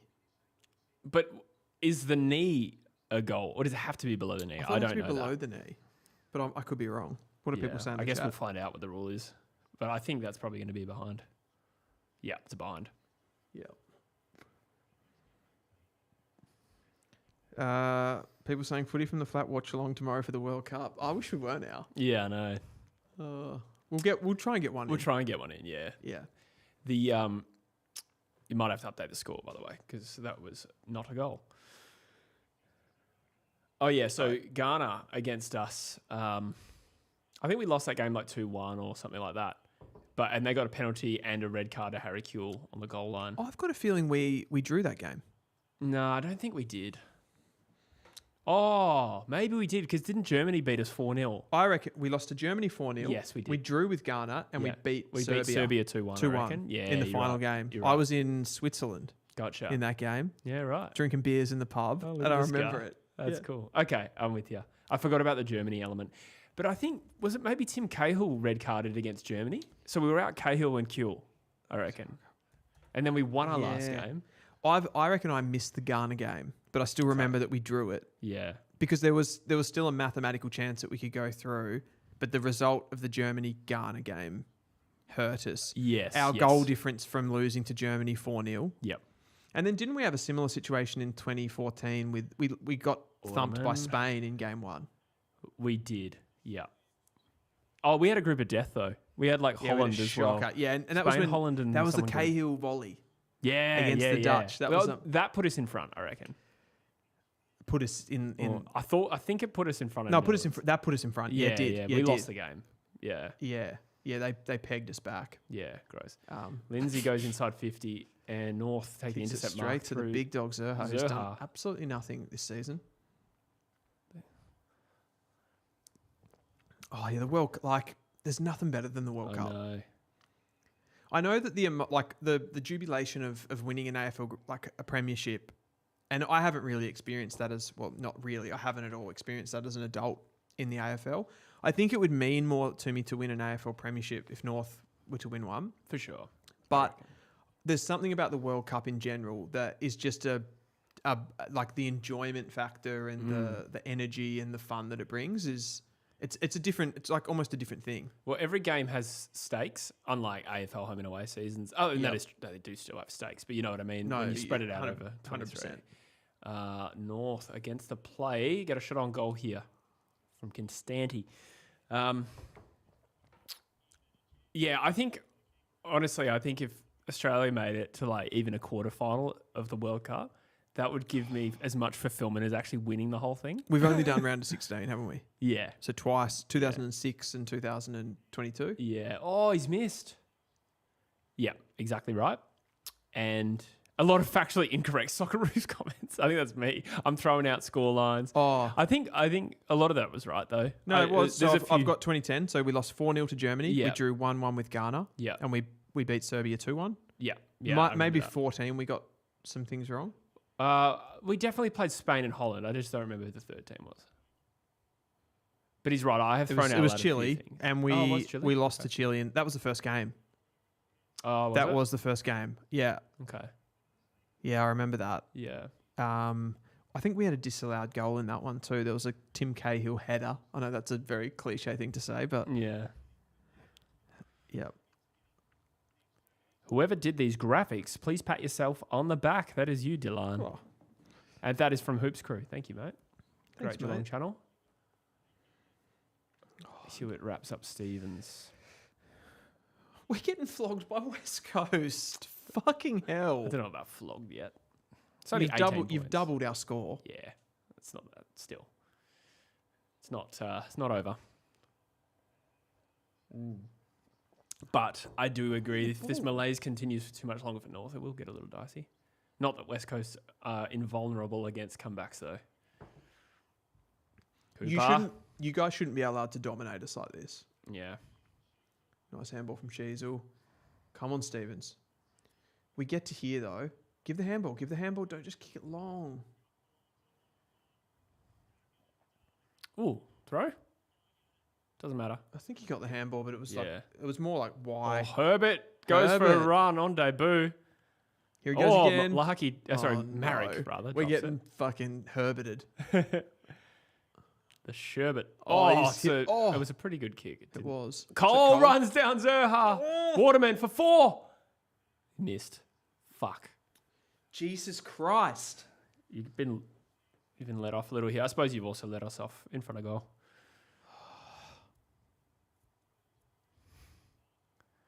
Where's the awareness from Zerha? You want to hear a funny stat? No, Jesse. No, I don't want to hear a funny stat. Okay. I'll bring it up later. Come on. Well, I think if West Coast win, which is not guaranteed by any stretch. Oh, that was a terrible kick inside 50. I think you're level on premiership points if we win this. Yeah, we are. Yeah. We are. For all that talk What talk? I'll find a highlight reel of the roller coaster of a season of you talking about North. North are back. We're fucking shit. But we just lost by 124 points to Freo.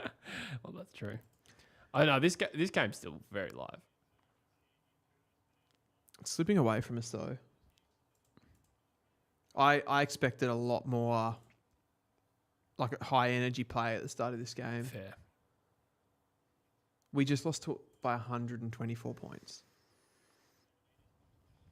Who said it before in the comments? Somebody said, would you sack Clarkson if North lost this game? I can't remember who said that, sorry. No, I know, but someone did. Oh, yeah. You changing your mind after a quarter? It's been about 30 minutes and now I think football club. I can't do this anymore.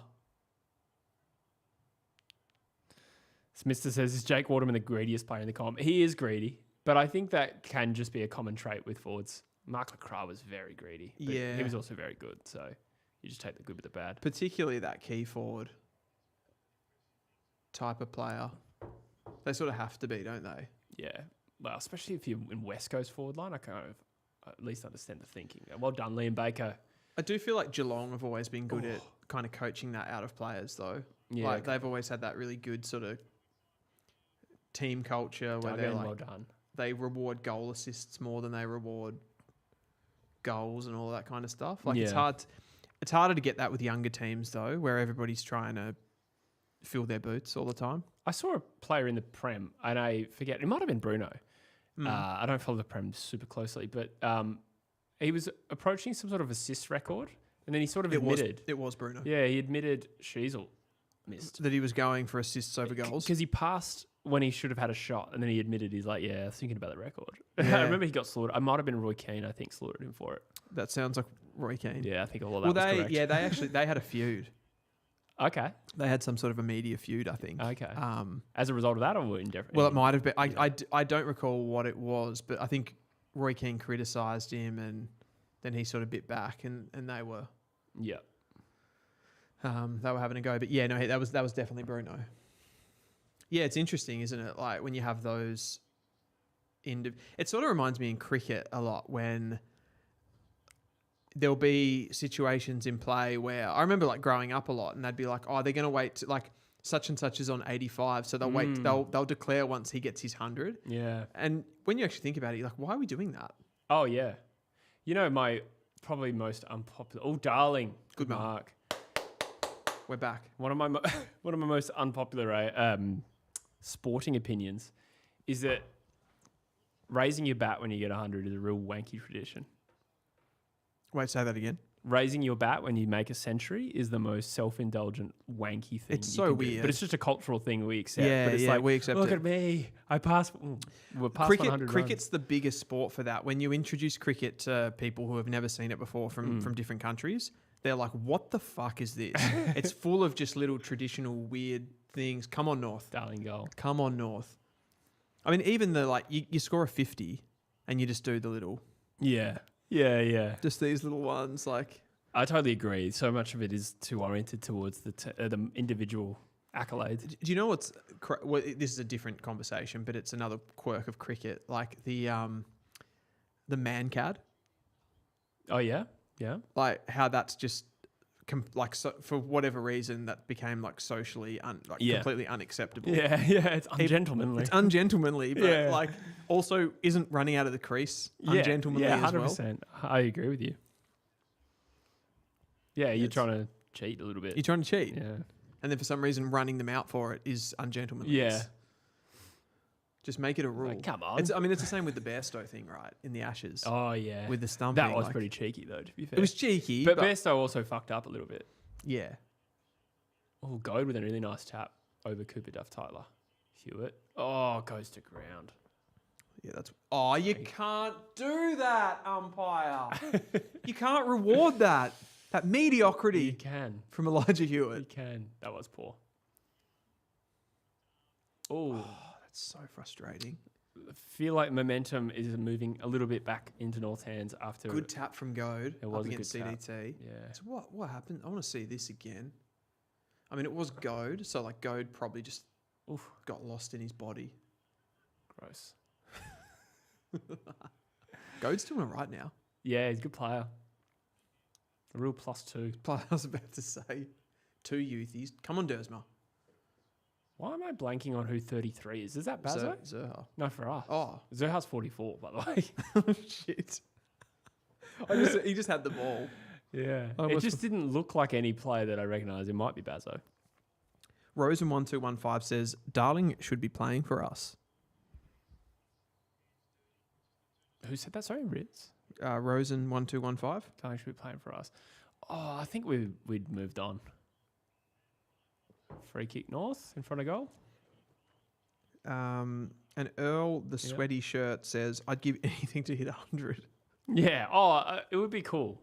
Yeah. But the whole, and tying off from your point there about like the not declaring before you get 100, leading on to that, the song and dance you make when a player passes 100 runs, it's wanky. It's almost bigger than the result of the game sometimes. Yeah. Like Yeah. who's got, you know, and they talk about, they even do everything. Oh, Wardlaw's having a shot here. What happened? There was a free kick. I didn't see it. I saw Not that a strong there was part of free kick. Wardlaw's game. Set shot kicking. Fucking hell. Oh god, it's the goal kicking from both teams has been pretty average today. Who's your boy? You fake Murphy Reed. Evil Murphy Reed. Please. Oh, He's it was generated out of the Force to balance. The midichlorians were manipulated. We're getting so like broad sport this stream, aren't we? We are. Like, we're talking cricket. And Cooper does pretty well, but North are going to get out of jail. come on, George. You're a top tier 1 player. Dersma. Tier 4. God, I wish we had our Dersma playing. If you had Jinby and Dersma, would you have been confident that you win? Yeah, I reckon I would have tipped us. I actually tipped North. I changed my tip for those wondering. I did tip the Eagles on just the tips. I changed it when I saw McCarthy, Jinby, and Dersma out. I thought, nah, it's just too much. It's a bit soft, isn't it? Yeah, probably. But if I tipped West Coast every week, where would I be, Dylan? Where would you be? You wouldn't be a very It good was rhetorical, tipster. Dylan. Yeah.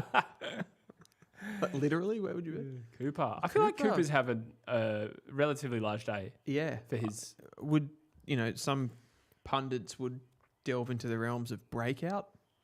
I don't know. I've only really it's only just occurred to me.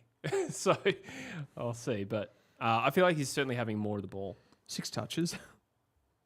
But they must have all just come in the last 10 minutes. They must have. I felt the same. You're right. He probably wasn't sighted in the first quarter, but he's had a little purple patch here. Good mark from Curtis. Great grab. Come on, boys. It's what you're good at, Kirch. Ooh, good kick from Kircher. Finds Zerha, who wheels inside 50. He's got It's a a goal. one-on-one. You guys cannot handle Darling. Yeah, it's crazy. Well, that's no Jimby, no Edwards. Starcevic having to play on Darling is a massive mismatch. So Tyler Young's on. Probably put Larky. Elliot Yeo on him. Yeah. I think it's Darling's third if he kicks it out of 4. Yep. So he's on 2. Yep. Waterman's kick 2. Gee, that was a big moment when Waterman's goal was disallowed. That's true. Yeah. Suddenly we're back to 5 points. He knows where the goals are at Optus Stadium. We're back, baby. Yeah, motherfucker.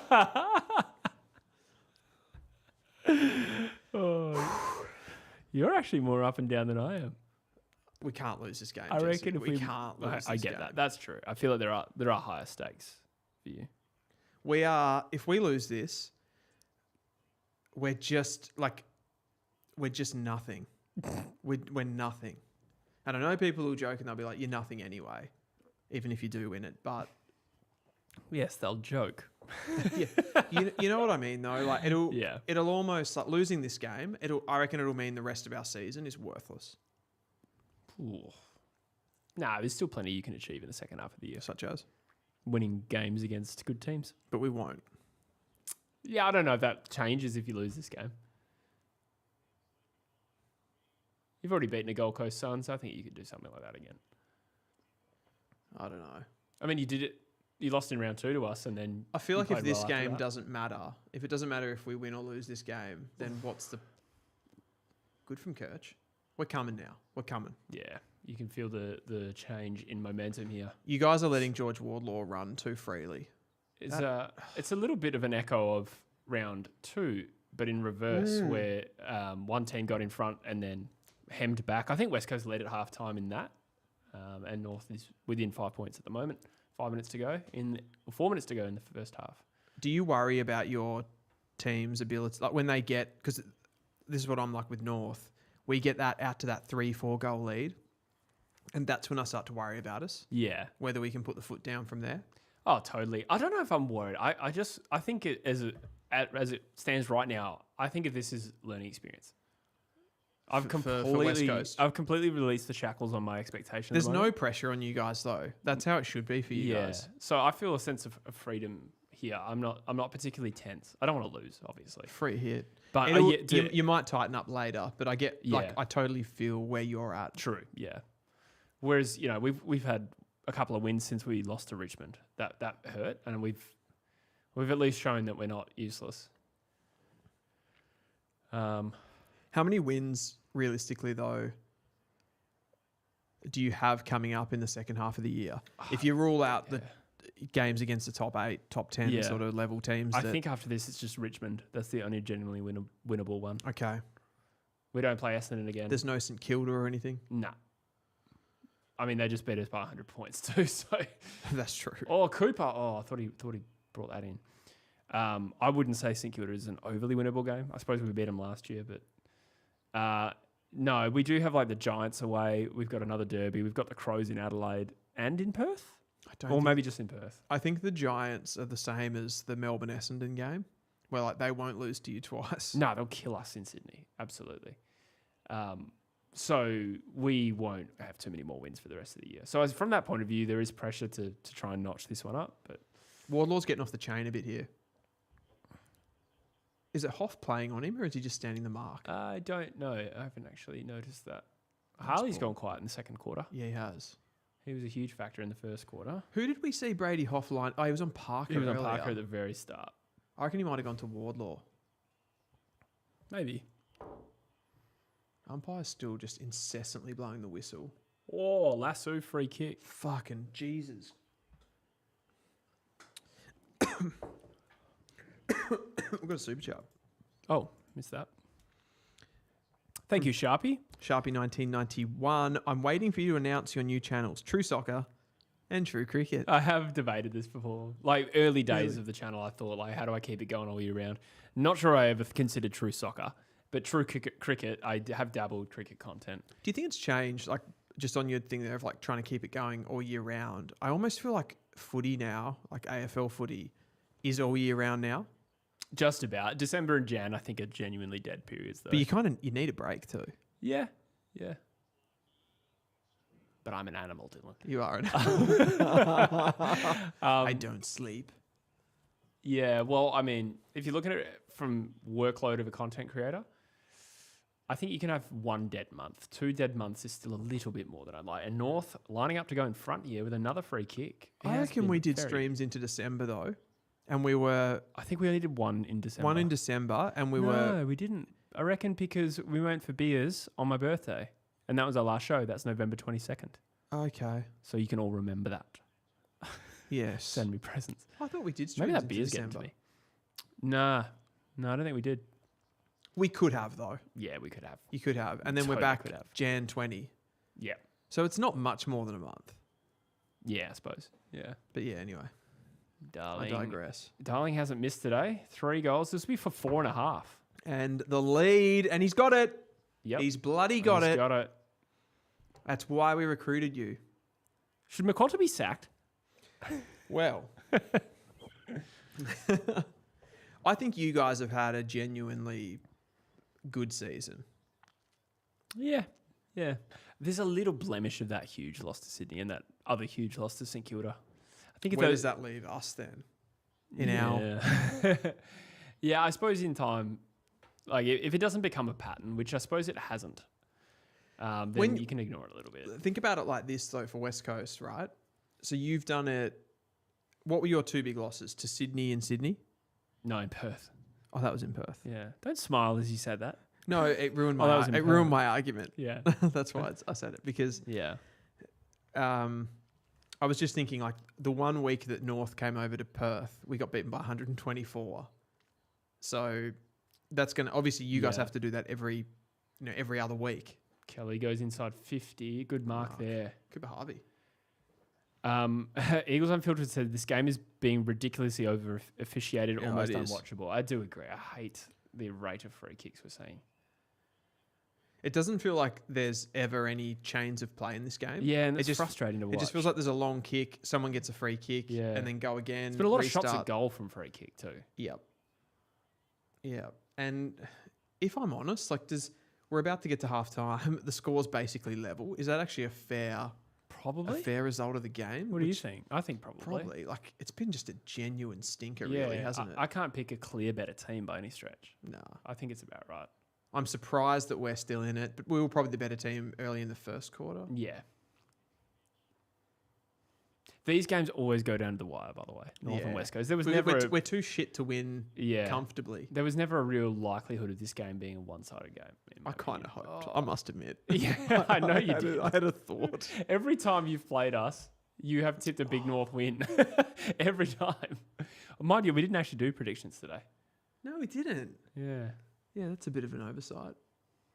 I would have tipped us. So 19 free kicks to 17. That's absurd for a half. That's a game. That's a game's worth of free kicks. Harley. That's another free kick. Like, there's obviously, like, I don't want to just shit on the umpires with that because there's obviously a point of these two teams. It's like they just make heaps of tactical free kicks, right? Yeah, agreed. It's just, we just all agree it's bad TV. It's bad TV.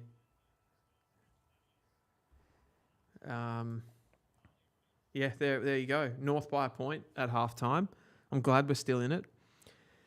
Let's have a look at some Taylor stats. Goad's having a really good debut, by the way. He's been good. The top three hitouts are Sherry 14, Williams 14, Goad 13. 23 inside 50s to 26 in favour of West Coast. Okay. So fairly even. Yep. We've had more of the ball. We've had slightly more free kicks. Our efficiency inside 50 is slightly better than yours, which I suppose stacks up because we're winning and we've had less inside 50s. Harley kept to just the 3 possessions that quarter and 1 on clearance. Yeah, right. 3 centre clearances to 8. So someone asked the question in a chat before about Tristan Xerri, right?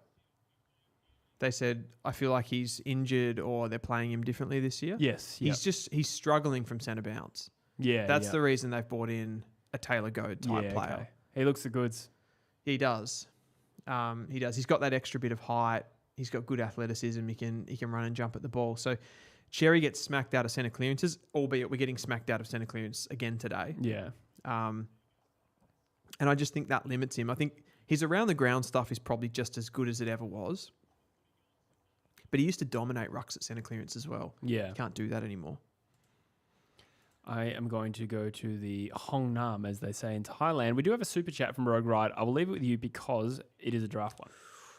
Favourite open pool mids. Okay, hang on. I'm going to bring up my draft rankings so I don't forget anyone. Let's have a little bit of a look here.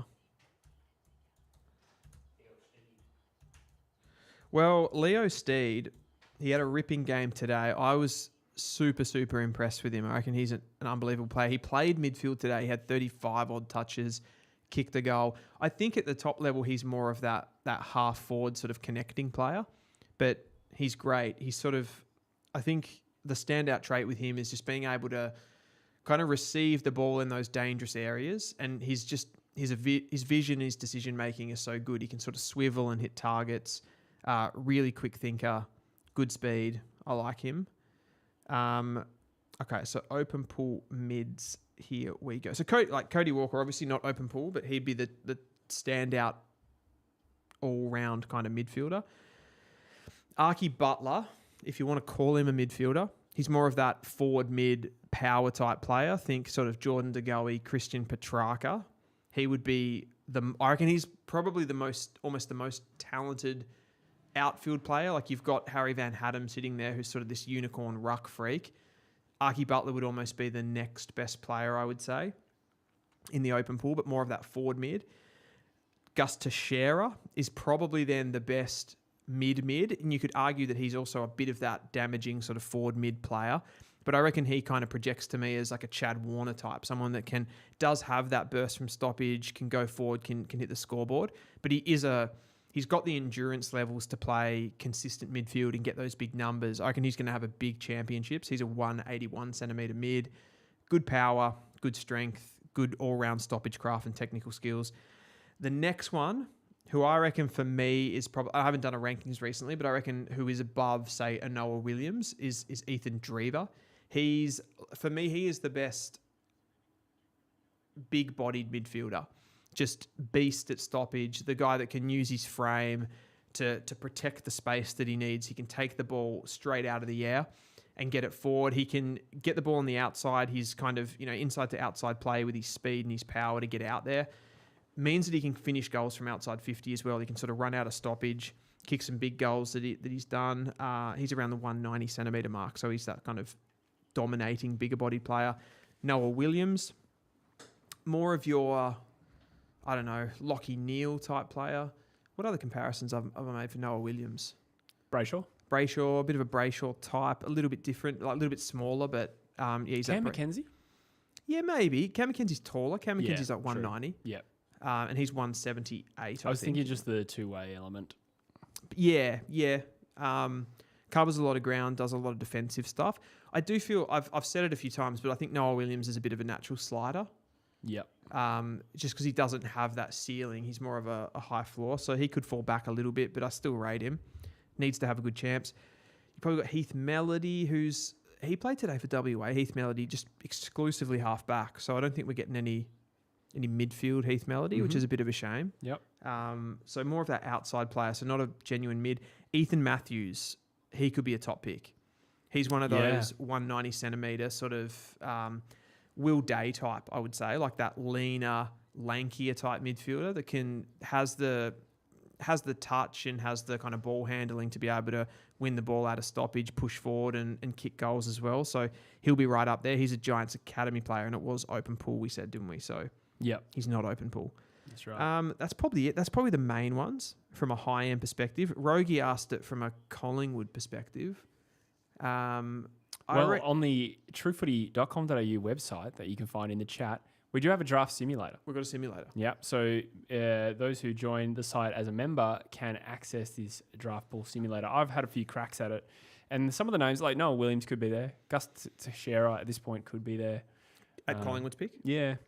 So they're not where will they come in? I think after a couple of bids, like 9. Yeah. That was probably on last week's ladder. I need to update the ladder order and the draft order. But top 10 we're talking. So Ethan Drever might push someone else down. So Williams, Teixeira. Teixeira's good. I reckon I reckon he'll be up there. Yeah, he could easily be. Jackson Phillips.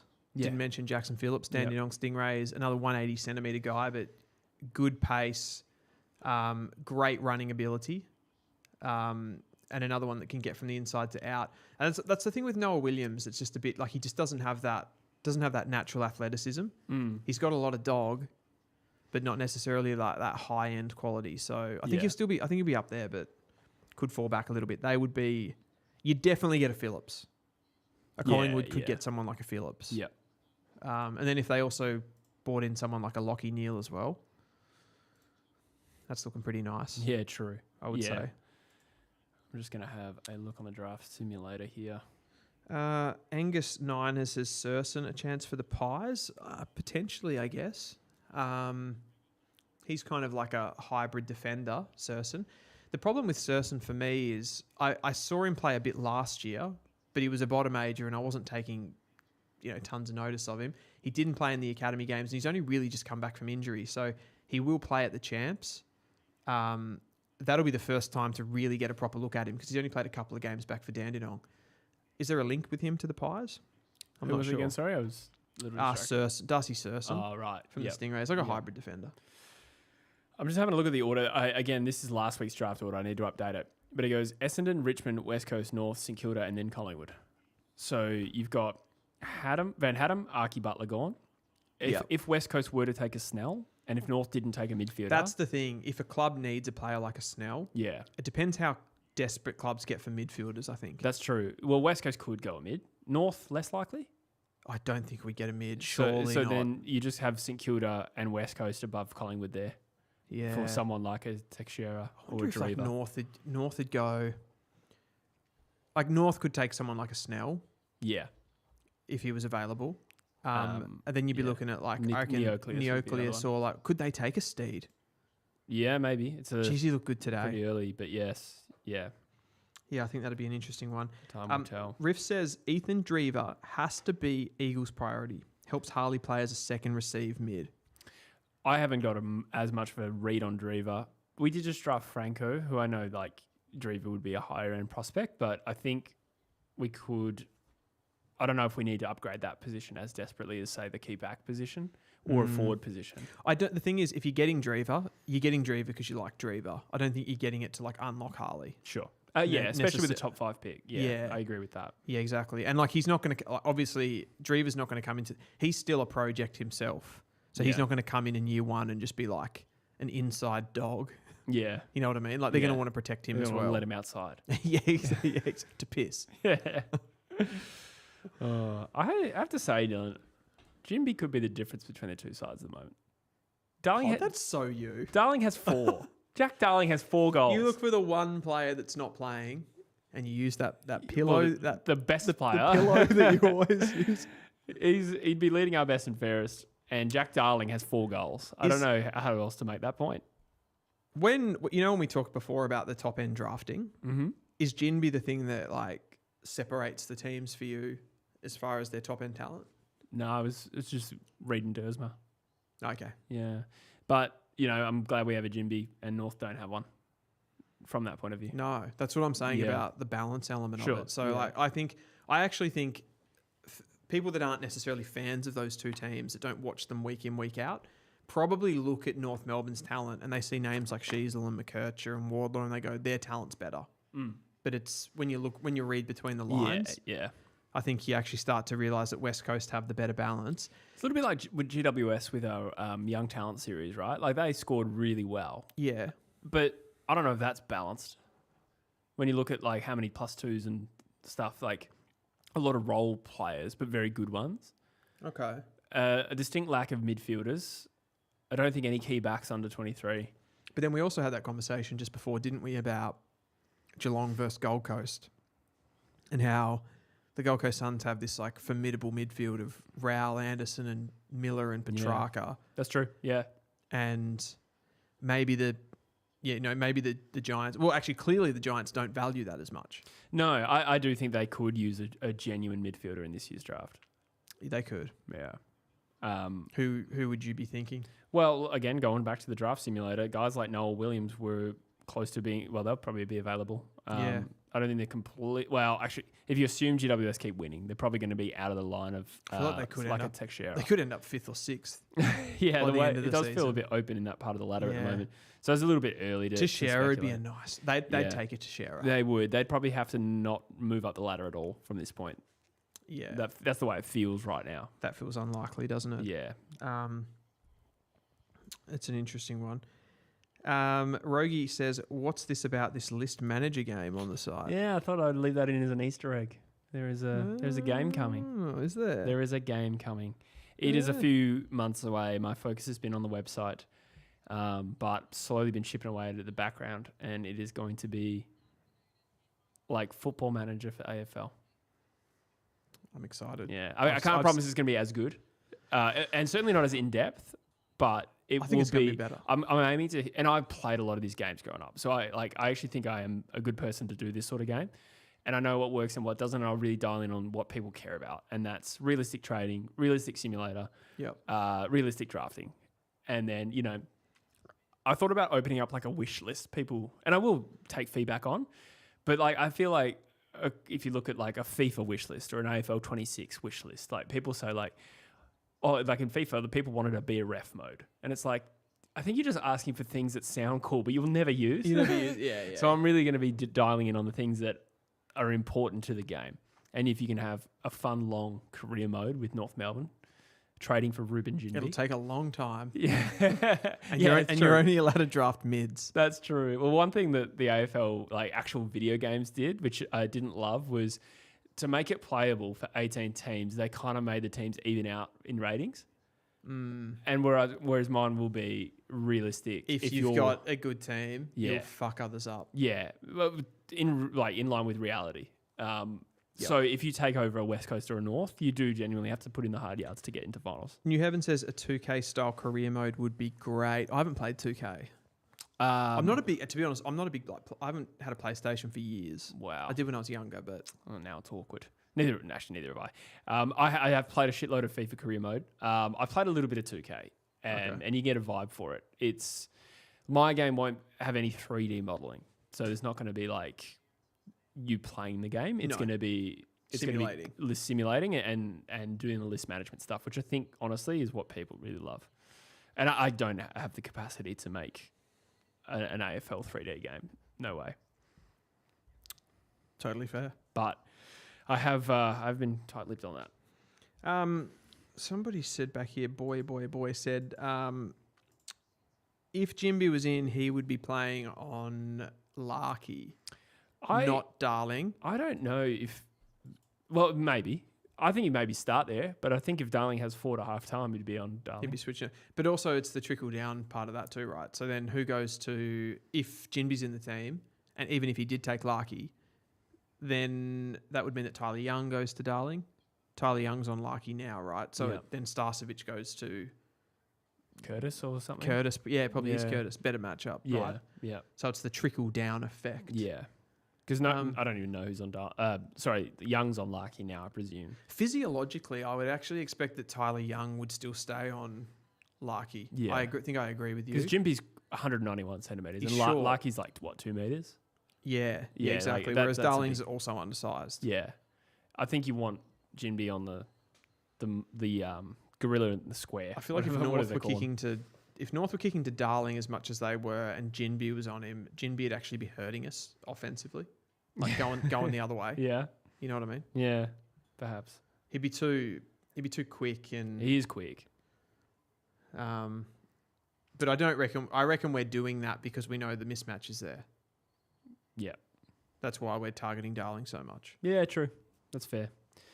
So many key this is rifts. So many key defenders in the late first round. Don't think the Eagles need to take Snell when they have picks in the range of Ladbrook and Mitch Harris. I think that's a valid point. It's a valid point. Whether those are the players we get, I'm not sure, but I do agree with your logic there.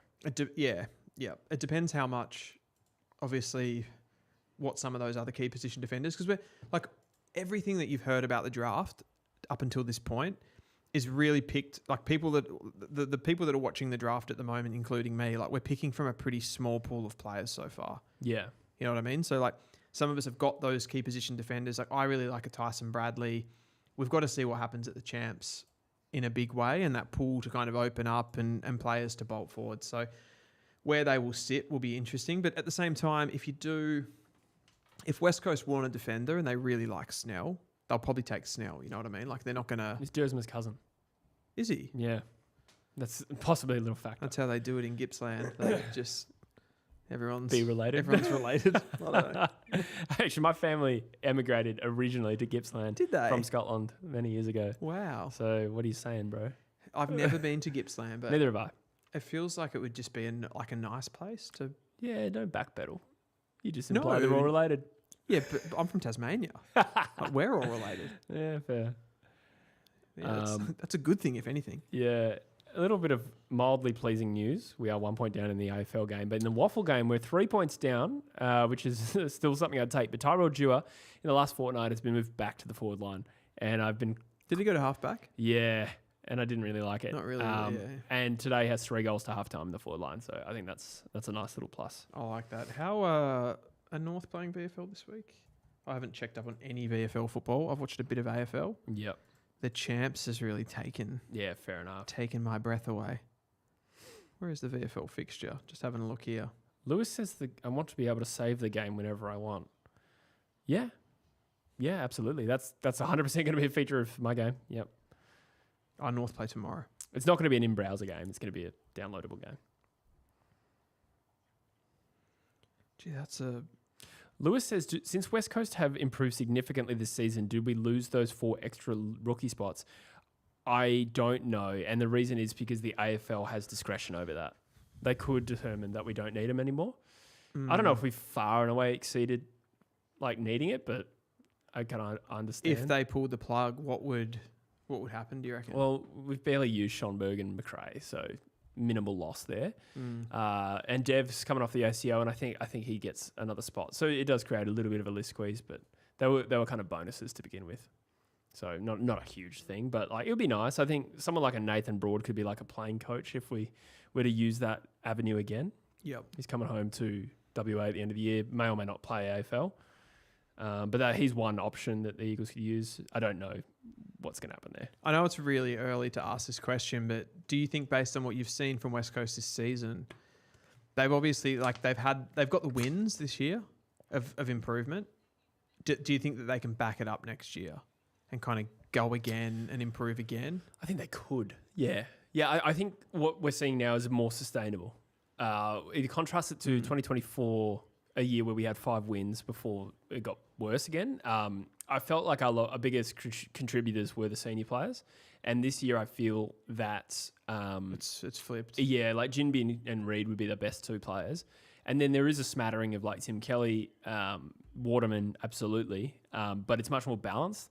And I feel like a lot of the team that's playing most weeks this week will be the team next year, if that makes sense. Whereas 12 months ago, I think there's 11 players on average that are different from this West Coast team to last year. Because this season has outweighed your expectations, right? Because I remember when we did our ladder predictors, you were like, we're spooning. Yeah. Yes, it has surpassed my expectations. It's nice to have a few senior players back. I think Waterman and Yo have played their roles. Kelly's was a career worst season last year, and he's come back to some of his better form, maybe not best. Excuse me. And then Harley's probably been a huge factor in our rise as well, if you call it that. Hewitt, getting down and dirty. I'll be back. Okay, Dylan is going somewhere. Excuse me. Dewar, probably higher ceiling than Champion. He's a lot better with the ball in hand, comfortably better. Champion at least offers a lot defensively, and therefore I don't know who to say has the bigger future as Liam Duggan attempts a drop punt on his right foot that goes more sideways than it went forward, and it's gone out of bounds on the full. That was so bad. Poor me. Thank you, sir. Thank you so much. And now North Melbourne load up through Caleb Daniel, who sidesteps backwards, sends the ball inside 50. Larkey is there. No, it's Darling. I thought that was Larkey. Darling lining up for number 5. Rogie says, how does the draft simulator compare to Pommies? I haven't played Pommies since last year. I'm not sure how it compares. Not my place to say. I think functionally it'll probably serve the same function, right? Dylan's making comments from the bathroom. His pants are around his ankles. He's sitting down and he's smirking at me with a cigarette in his mouth. Darling has missed slightly to the left. 2 points the margin. How much worse would losing this game be if Darling kicked 10? We might have to repeat that into the mic. How much worse would this result be if you were to lose if Darling kicked, let's say, 10 goals? I don't. There would be something ironic about it, absolutely. As a North Melbourne get a holding free kick, the free kicks have not stopped in this second half. I suppose it would be a little bit annoying, but you'd have to sack McCullough, obviously. No, I mean, I think it was the right thing to let Darling go. So it happens. Not Liam Ryan, though. No, well, I don't see any argument for why we should have done that. He was one of our better players last year. Again, long term, it's not going to mean anything, but like we're a better team with him in right now in a position of need as well. Yeah, I agree. I think he's been great for St Kilda. So Shadowlight's coming in here, says, thoughts on Tassie chasing Comben, reportedly offering him a 7-figure deal. Where did you see that? I have not picked up that rumour. I haven't seen that rumour. I mean, it makes sense, though, in theory, doesn't it? Yeah. Going after someone like a Charlie Comben. Yeah. Where do you reckon Comben rates as far as competition? I suppose he's a centre-half back, kind of traditional position, but yeah, I guess just key defender. We'll just call him that. Where does he rate? That's such a broad question. I mean, how far is he behind that? I think there's a top group of probably Harris Andrews, Sam Collins. Like for me, it's like Collins, it's Wiedering. Who did I just say Collins then, didn't I? Oh, I mean, Andrews, Wiedering, Taylor. Darling kicked his fifth. Fuck off. Maybe it will piss me off. What on earth just happened then? I think it was a loose ball on the goal line and Darling gets a boot. Maybe it will. Maybe it will. Like, especially when they're happening like that. I've just implanted that into your brain. I'm like, hate that. Yeah, true. Let's see what happened. I just want to see what happened and then I'll ask you that question again. Yep. Here we go. How's Darling kicked it? Oh, it's touched. That's not a goal. I love how he claimed it, though. Let's have a look. Oh, it's off Trembath, if anyone. And then Trembath touches it with his hand, but it could be over the line when he touches it with his hand. This is not a Darling goal by any stretch. It might be a Trembath one, though. Yeah, it's a Trembath goal. Yeah, it's a goal. Maybe I just assumed that Darling was claiming it. No, he literally went like that, yeah. So put it in the book. Oh, Harley Reid bursts away from stoppage, gets held up. North are all over West Coast at the moment. They kicked the last 4 of the game. Blamires. Gee, what's going on here? There's a huge gulf of space. Bazo just missed the ball. Zerha's pushed forward.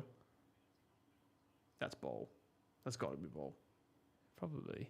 He just collapsed. on the ball. He just collapsed to the ground. Yeah. It's just a ball up there.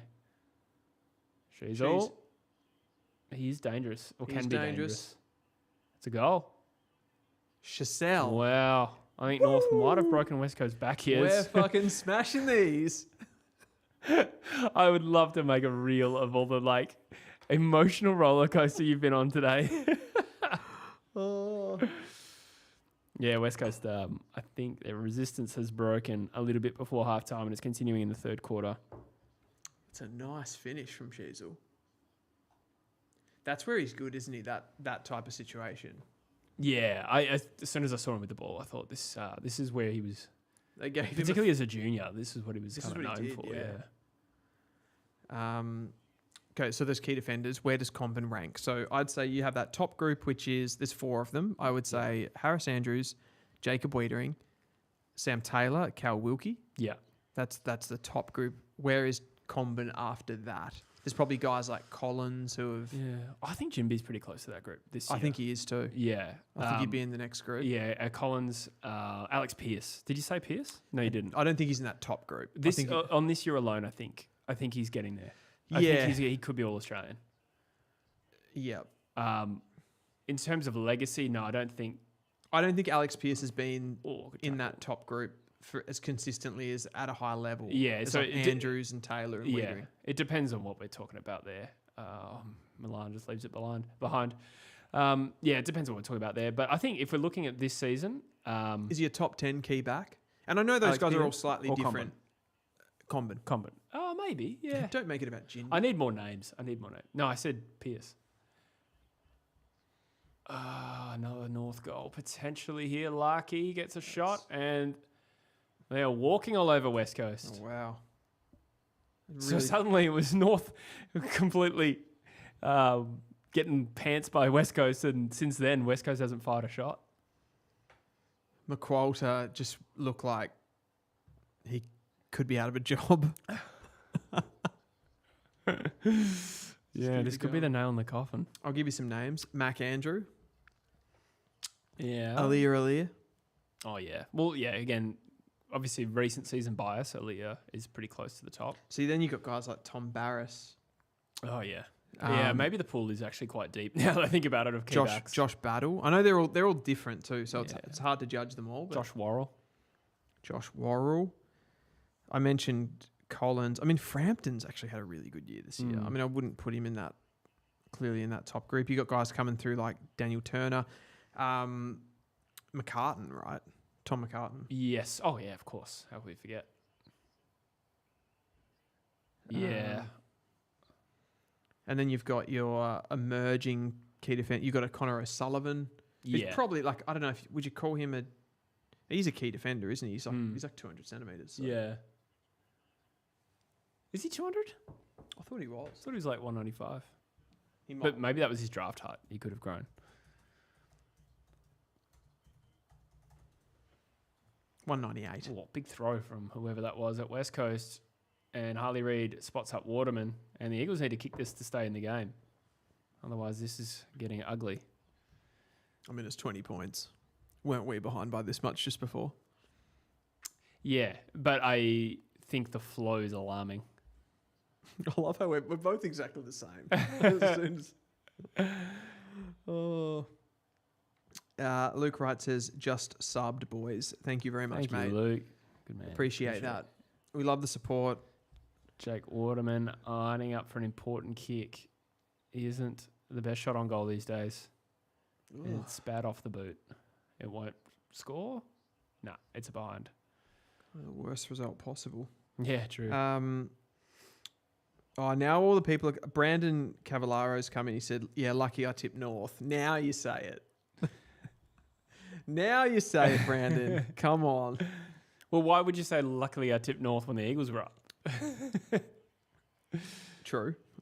Shanahan with a good mark. He said, never loyalty tipping West Coast ever again. Yeah, I tipped North too once I saw the changes. But they're getting worked over big time in this, particularly this third term. Gee, we've sparked... someone said Jordan Butts. We've sparked something with this key defender chat. Randall Nar says, Wiedering is nowhere near Barris as a pure key defender. I don't think that's true. Nah, but maybe this year Barris would be the one. Yeah, Wiedering's had some body issues this year. But no, Barris I love Barris. He's an incredible key defender. Yeah. No, like to say Wietering is nowhere near Barris, I think is like that's too much. Fair. Herbert with the shimmy. Oh, the fake double Murphy. bounce. Handball to yourself. Hey, finds Gross. Grossy. Again, not a great shot on goal, I don't think, but important kick. I reckon I've seen him kick some big goals for the Oakley Chargers. He can kick goals from like 50 on the run. I'm not sure about his set shot. I've got this image in my head. It was I reckon it was a semi-final or a quarter-final in the Talent League. And he's in the pocket and I was like right behind him and it was like 50 out in the pocket, set shot, and he kicked it. Yeah, but maybe I'm thinking the regulation might actually be a little more difficult for him, you know what I mean? One of his first games, he kicked at least one ripper from 50. He likes. I reckon he'll kick it. Hope you're right. Piece of piss. No. Missed for those not watching. Fuck's sake, Grossi. I'm sure you're devastated by that. Woody says, I agree, Barras is significantly better than Wietering. Do you mean this year, though, or do you mean all time? They'd be similar age, wouldn't they? Wietering a bit younger than Barras? 2 years younger, I reckon. Two drafts later, anyway. Yeah. I don't know. Course of the career, though, Barras could even have him covered. He was very good at West Coast, and I've seen a lot of people admit, like even in the media, saying they didn't know he was that good when he was at West Coast. I think I've said that. Yeah, I have heard other people say it too. I've watched him more at Hawthorn, and he's top class. But so is Wietering. Yeah. Wiedering's good. Are we like just ruling out how good Wietering is? No, you're right. Rogie says Barras and Wietering in the same tier. Yeah, they are. Yeah, and I actually when I brought up all the key defenders, I forgot about him. North pressure has been quite prominent in the periods of play while they're playing well. I like that. Which has been That a lot. hard ball from Another Wardlaw free was kick. good. Oh, Wardlaw's put Yo down. Get him, George. Get him. Can West Coast win? I think they can. It doesn't feel very They can. likely right now, but they can win, yeah. I mean, we are lucky for fuck's sake. You're on here. Hewitt. You are on. If you don't score a goal from this, you're. You What, don't deserve. Dylan? What are we? What are you? Well You done, don't deserve Harvey. shit. I was going to say that's probably like one of the worst elements of our game right now is getting opportunities and not scoring. You're basically being like punishing. Yeah. So I'm always pleasantly surprised when we kick a goal, even when we're in open play, to be honest. That should be framed as a quote on the wall. I'm always Yeah. Jesse McClure on West Coast. I'm always pleasantly surprised when we kick a goal. Yeah. I mean, last week we had 36 to 18 inside 50s in the second half and won the half by 5 points. That was the Port game, yeah. Yeah. They've actually been pretty good, their defense this year. Yeah, 100%. Ball. Ball, yeah. No ball? It should be ball. Yeah, it is. Yeah, it is. Yeah. I was going to say, like, they've blown their whistle for everything today. Aiden says, is Larky the tallest small forward in the league? That's a good point. It's a great call. It's exactly what he is. I think he's trying to be Gunston. Shanahan has just started to impact, but let that one slip. Shanahan has dropped off the ball a little bit, hasn't he? Yeah. You can't expect a 19, 20-year-old key forward to be consistent, though. No. That was always going to happen. I think for him, it's just pumping games into him. To be honest, it's not that dissimilar to Trembath. Yeah. Because he's... Here he is again. He's had a big quarter so far, Shanahan, I reckon. A couple of marks. Some open play. I don't think Trembath's had much of a sniff today. No, I think I saw he had one hit out, but that doesn't mean he's Dominated. much. Tom Cole. See, North with their 1%ers and getting little hands in has been a big factor, I reckon. Their pressure in general. There was another one earlier that should have been West Coast getting away with the ball, didn't let it happen, and just there. Admittedly, Tom Cole probably takes way too long, but Griffin Logue did well. Who's the top disposal getter on the ground? Can you give me the club? No, Okay. but it's actually very... Kelly was one of them. It's very obvious. Sheasel? Yeah. I was thinking Sheasel for you and Kelly for us. Yeah, it is. That's spot on. 19 for Sheasel, 17 for Kelly. There you go. Myers is equal with Kelly on 17. Wow. Yeah, interesting. Barely noticed him. I've barely noticed him as well. Jerry with the one-hander. Well, most taps are one-hander, but that was closed fist. I think Dersman struggled again today. 2 disposals. Wow. Playing forward? I think he seems to be mostly playing as a half forward. I saw him with the ball at half back earlier. That's why I asked that. 4 touches for Trembath, but he's kicked a goal and he's a... Oh, yeah. Oh, it was that goal line forward. one, though. Oh, true. Yeah, it just hit him on the leg, didn't it? Yeah. Baker goes inside 50. It's a tidy kick, but no real target there in Harvey Johnston, 2-on-1.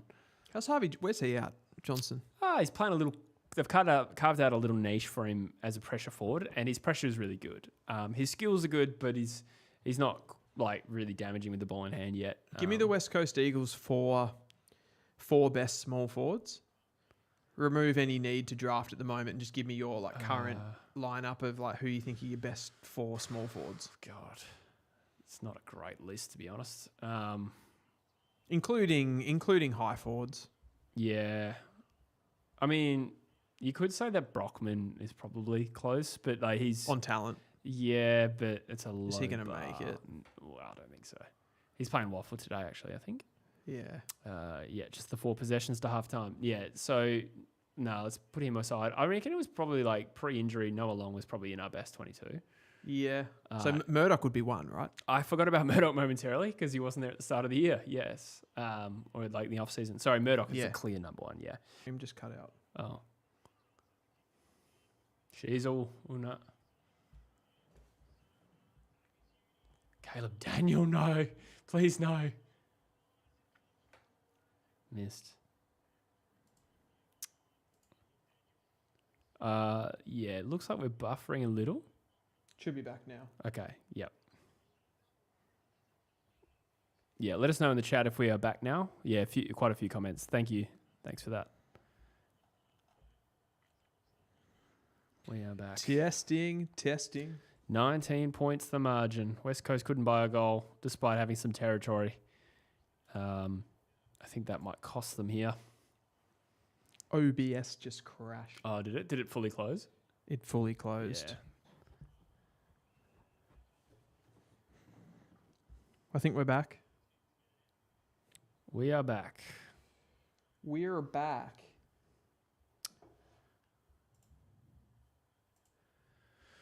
So, I think that's Sheasel about to send the ball to the top of the square for North Melbourne. You just know there's going to be a free kick somewhere. It's been consistent, hasn't it? Yeah. Just having a look at some stats. We're +2 inside 50s, but I think that's a bit of a junk ball. 27 free kicks North, 18 West Coast. That's 45 for the game. That's alarming. We're not even at three-quarter time. I think the first half particularly was actually even worse, though. Yeah. The fizz is starting to go out of this game a little bit. Yeah. Bit of fatigue. Probably playing its role. It should, given the margin's close enough, it still should pick up. Have you had your buy yet? Or are you going to have that after this WA trip? Yeah, we had it. Oh, yeah, we had it before, yeah, didn't that's we? right. Yeah, when we played Essendon, I think. Yeah. Oh, North playing a bit of tempo. Bit of Manchester City ball. Just flick it around a bit. Here we go. Oh, nah. Got to do better than that, Coop. Oh. Good from Herbert. Baker's going to get you out of jail. We didn't get there with your small forwards, did we? I couldn't name more. I said Milan and Dewar.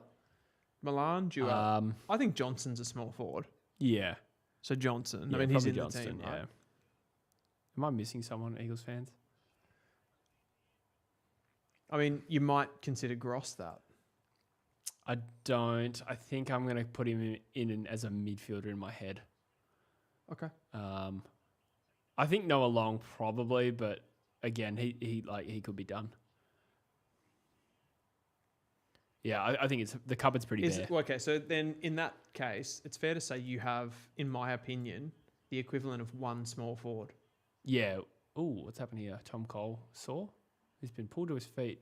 Yeah, one locked and loaded. No, he just got holding the ball. Look, I thought he was injured. He seems fine.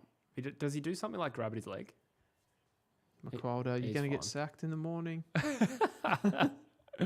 Newton. I did feel like there was one more. I think Newton is best 22. Oh, true. Yeah. So he's not injured. Yeah, he got injured. Yeah. Okay, so he's not playing. He got ruled out in round 4. He did too for the whole year. Yeah, sorry. I forgot about that. Oh, Tyler Williams is also playing waffle. Thank you for the chat, helping me out here. Tom Cole is probably our best small forward at the moment. Yeah. Not a long-term option. Probably not on the list next year either. But he's kicking goals. That is a nice set shot from Tom Cole. You're back. We call him Tom Clutch. Tom. Champion. Yeah, Craig says champion. I think champion could be there. I don't know, fully fit round 1 next year. I don't know if I put champion in the team. I'd be surprised. I love what he's done. Yeah. I'd be surprised if he ends up in the team. I just think he's too one-dimensional. He has become a pretty good defensive forward, though, his pressure. He's not great offensively. Close to goal, yeah. But he's not a good runner. But I think his pressure acts are really high. Yep. So I think there's scope to improve that. And his rate of development has been pretty good, in fairness to him. It was a little bit like Dewar. Dewar was, when we first recruited him, was probably not ready for Waffle League, let alone that. Yeah, but yeah. The Champions' rate of progression has been enough to certainly keep me interested. Yep. Oh, I hope it goes well for him. Yeah. Tom Coleman in the chat. This game will probably play out like the Port Adelaide game. Not sure yet. I don't know. With the Port game, they just stopped as well. That was a big factor. And we did well, but couldn't quite score. I suppose if you're saying that we'll have our opportunities and fail to take them, that's probably a safe bet. Aerodynamics has just made a really good point here about Dylan Stephens. He said Dylan Stephens looked like such a good prospect in his draft year. What happened? Pick 6 to the Sydney Swans in 2020? 2019? Maybe it was. Was he the pick before Mackesy? I reckon he was pick 5. Maybe. Could be wrong. I think it was. Maybe. Yeah, I don't want to go. I mean, who cares? Yeah. Whatever. 2020 or 2019. Yep. Well, Larky runs into an open goal. Will he kick it? He has. Thought he missed that then. Yeah. Jesus. Saw the angle of the ball going like across. It's interesting, isn't it? Because clearly there are parts of Dylan Stephens' game still that you go, okay, like he's good. Like he's a good ball user. Okay. He looks pretty sharp. He can sort of, he can kind of like sell a bit of candy and he can snap inside. He's got pretty nice movement and he looks good on the ball. But he just has like zero dog. Yeah. Like there's no, he hates contact. Yep. As soon as he's put under pressure, he completely, all of the sort of, skills and composure that he had just goes to water. Yeah. And he just thumps it and kicks the ball. He's just like, it's just that pressure factor is not good enough. Yeah. Or ability to deliver under pressure. Yeah. I mean, there's a lot of players that are good, but they're outside dominant and they're not contest dominant. But I think it's the composure when you're under. It's not even about the contest though. Yeah. It's about the ability to perform under pressure. Yeah. Man, Jai Simpkin has just waltzed out of the midfield. What is happening here? Oh, wow. What is happening here? I There's thought no you guys pressure were in the about to midfield. Rally. Yeah, there's no pressure in the midfield and they go inside 50 and there's no pressure in the defense. That's poor. Very poor from West Coast. Why is the Eagles Guernsey so ugly? This is our clash jumper. No, you can't let Simpkin do that. Yeah, that's woeful. Where is everyone? Our fake Murphy Reid. Yeah. Where's Harley too? Yeah, don't know. Who was in your centre bounce then? Not sure. He's missed. God, you feel like the game's 1 or 2 more North goals from being done. Costa Sammy says Hewitt looks slow. I don't know if it's just not having the touch at AFL level, but I don't know. He's not slow though. He's definitely not slow. So- but I know what he means though. Yeah.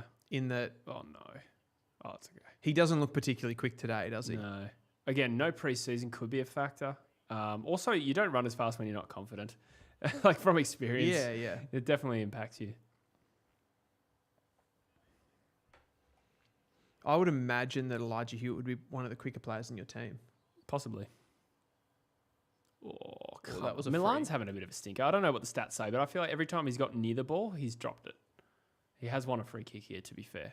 Yeah, okay. A little bit of luck in that, but Is he needs it. succumbing to the West Coast tax? that's a good mark from Griffin. Nah, he's been pretty good all year. Yeah, I know. Just having a real off the boil day. Where is his stats?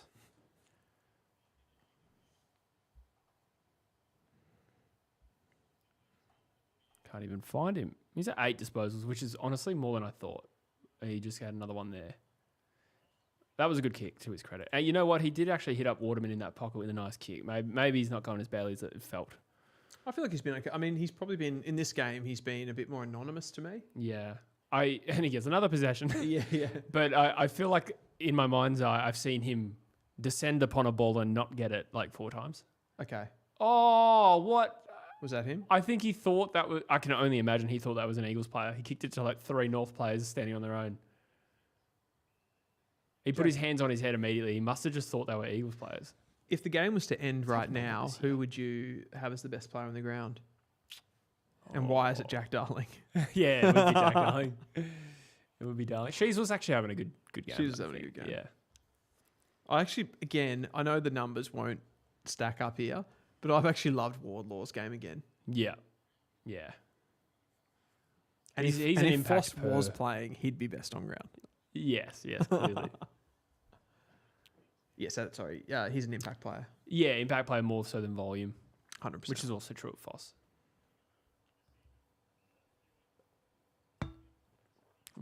Duggan goes inside 50. Not the words you want to be saying as an Eagles fan. And Shanahan has taken a great mark.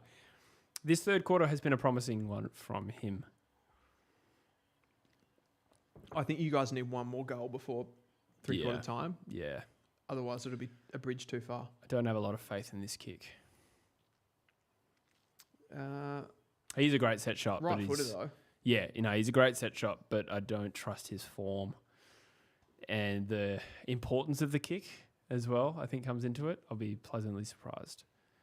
Don't think he's a big moments guy. No, it's not a comment on him. Just a combination of being young, out of form, and this being a big kick. I just don't feel it. Yeah.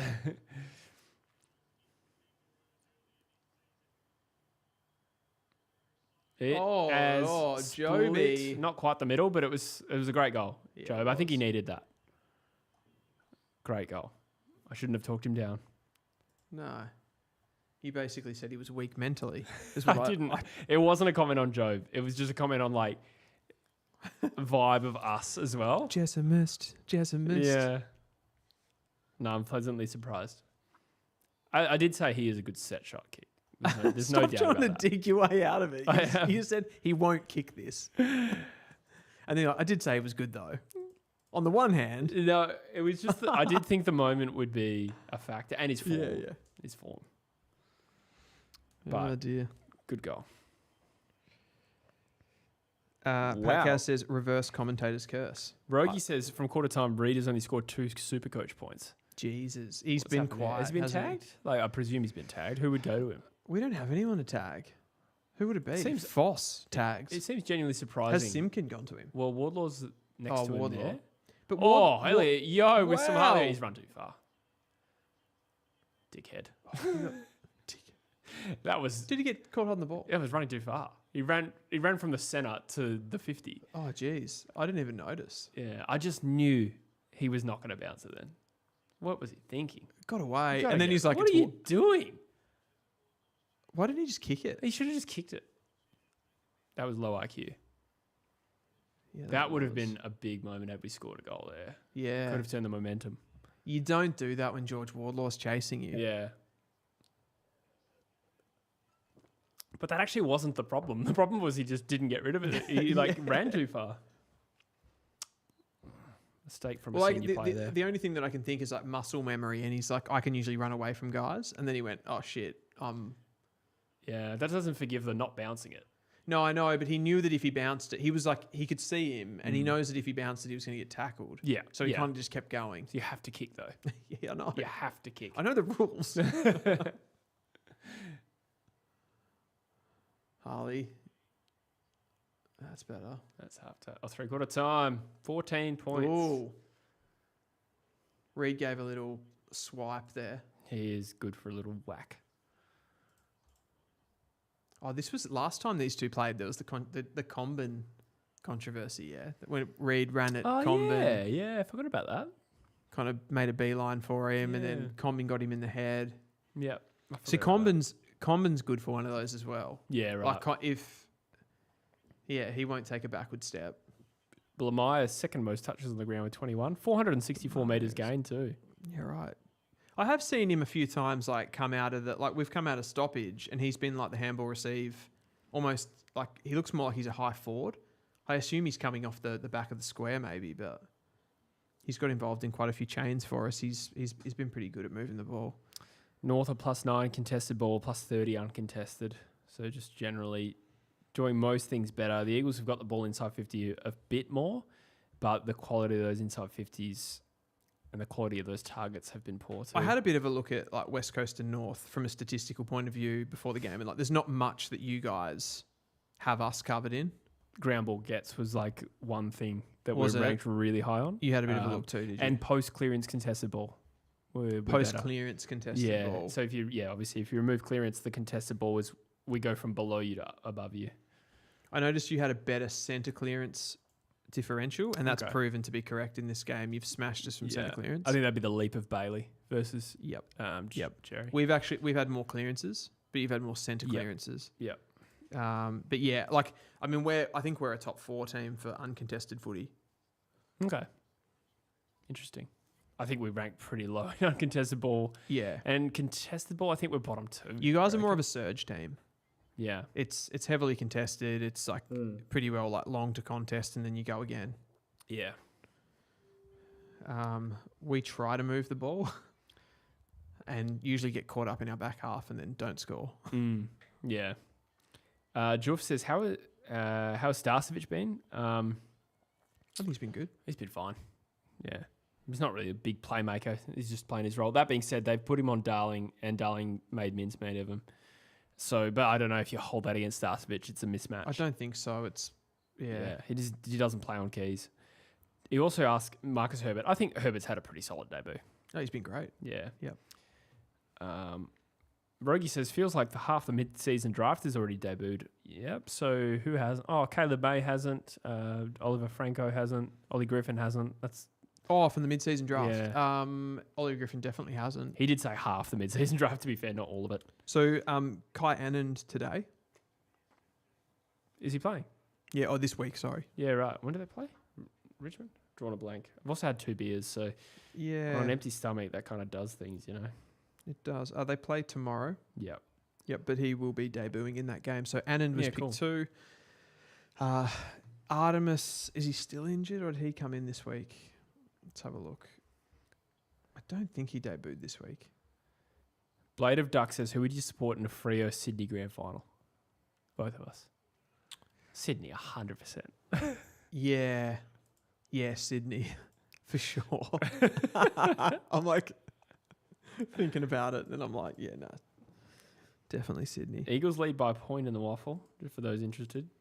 That's nice. Our waffle performance has been even worse than our AFL performance over the last 5 years, Dylan. So we had a winless season a few years ago. That's crazy. Yeah, we had 1 draw. That was it. So we had premiership points. What do you think is the reason for that? I think that particular year, injury decimation to our AFL side, fucked the waffle side. But the waffle rules... There must have been, though, it can't just have been an injury crisis. It must have been... The restrictions on our waffle team are very severe. Okay. They're you can have a bunch of ammos from North Beach and you can get one former player like Jackson Nelson. Is that so that you don't... Is it to protect the integrity of the waffle? There is a lot of... what's the word? They're sort of at odds, the AFL and West Coast and the waffle. They see... Who's policing that? The waffle? Yeah, the West Australian Football... Well, the West Australian Football Commission owns the Eagles, so I'm not sure exactly how that all works. Okay. But there is a anti-AFL/West Coast contingent, which is why no team other than East Perth... So it's more specifically against the West Coast Eagles more than just being a overly policing sort of anti-laissez-faire... I think it's an anti-AFL impact in the waffle thing. Yeah. Right? So they've strangled the West Coast Reserves team. It's coincided with us also falling to shit as a club. In their heads, they would be doing it to protect the integrity of Western Australian football. Yeah, exactly. From that, they're we see this as the premier competition, so we're going to... But you also factor in West Coast has fallen to the depths of hell for the last 5 years. If West Coast were a contending team, their waffle team might actually just be 4th. Yeah, but they go hand in hand, don't they? Exactly. It's a big part of it. Yeah. If you, as a top level team, if your development team's not good. Yes. But so AFL team went to shit, injuries, and the regulations don't help is why West Coast suck in the waffle. Yeah. So anytime we're 1 point up in the third quarter, you're it's pretty good. It's pretty good. Yeah, okay. We just beat the ladder leaders 2 weeks ago, so it's getting a little bit better. It's getting better. Well, and so's your AFL team. Yes, although I missed my window to go to the bathroom, I'm going to go now. I did that last quarter. Oh, that's hot. I go every quarter, Dylan. Can play with Isaiah says, is it the last quarter? Yes, it is. It's about to start. 14 points is the margin. They've got a stat up on the screen. Kangaroos won 5 of their last 8 matches against the Eagles. Average winning margin of, I don't know because I just missed that, but North Melbourne probably have the wood over West Coast at the moment. I've got to bring this chat up. My phone just went dead, which had the chat on it. We're about to get underway for the final quarter. Jeez, I'd be annoyed if we lost this now. LDU out of the centre gets it back to Sheasel. It's a retreating stoppage, but we get it inside 50. Didn't massively... Simpkin's been okay in this game, hasn't he? So there's Myers again. He's getting really high. And we've got the mark. essentially takes an uncontested mark inside forward 50. Who have we got? Oh, yeah, Bammett incoming. So, yeah, Port Adelaide have debuted Xavier Bammett. I saw his video this week. Hawker Hahn, Cook, Herbert, Fitzgerald, and Podarski have debuted so far. Yeah, okay. I haven't watched the Essendon and Melbourne game yet, so I'll have to go back and watch that. I was watching the National Champs game. Larkey kicks the goal, and that could be it.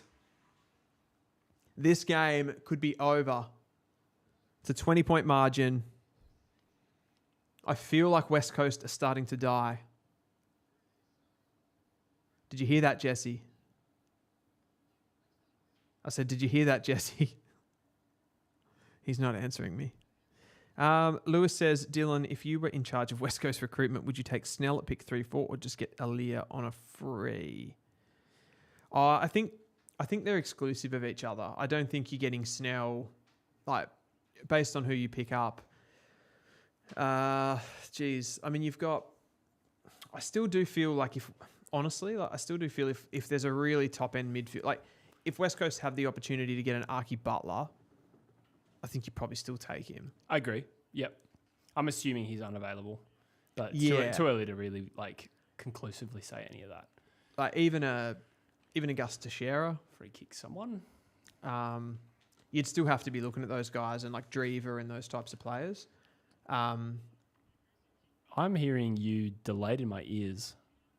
I might go like that.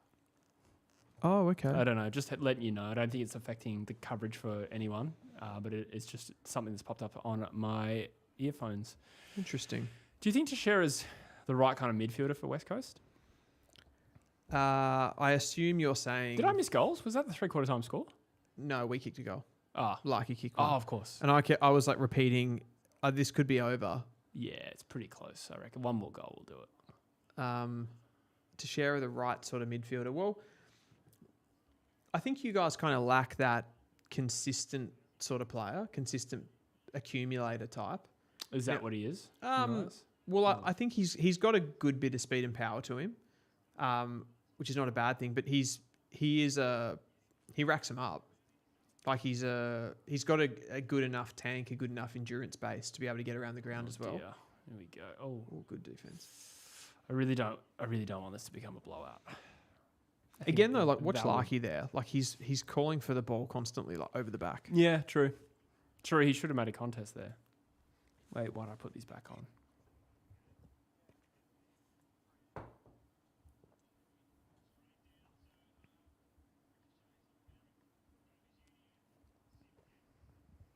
Connor says, Dylan, thoughts on the D's youth with almost the same amount of players with less than 50 games, but such a difference in the latter? I think he's talking about the game against Essendon.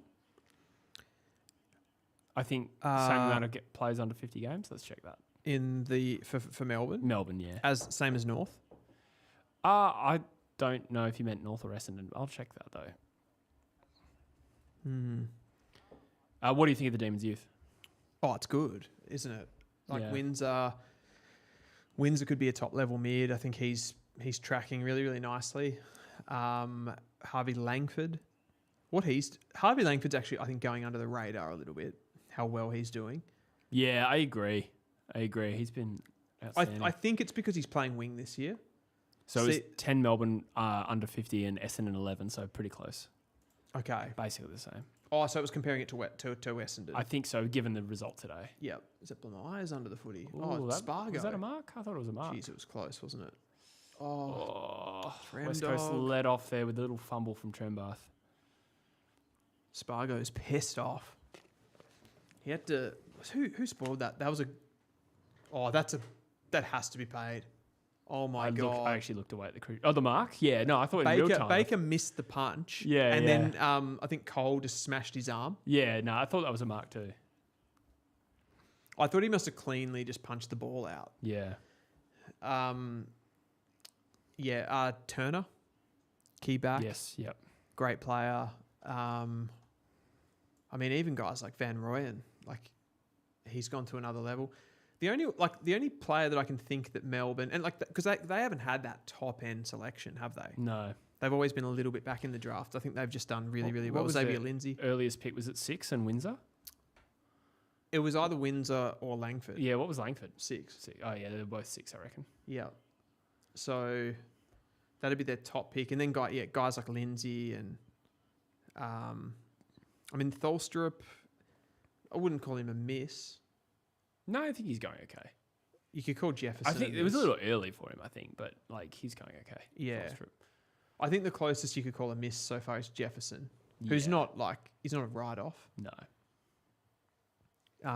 But I'd much rather be in freaky. Melbourne's situation Yeah, totally.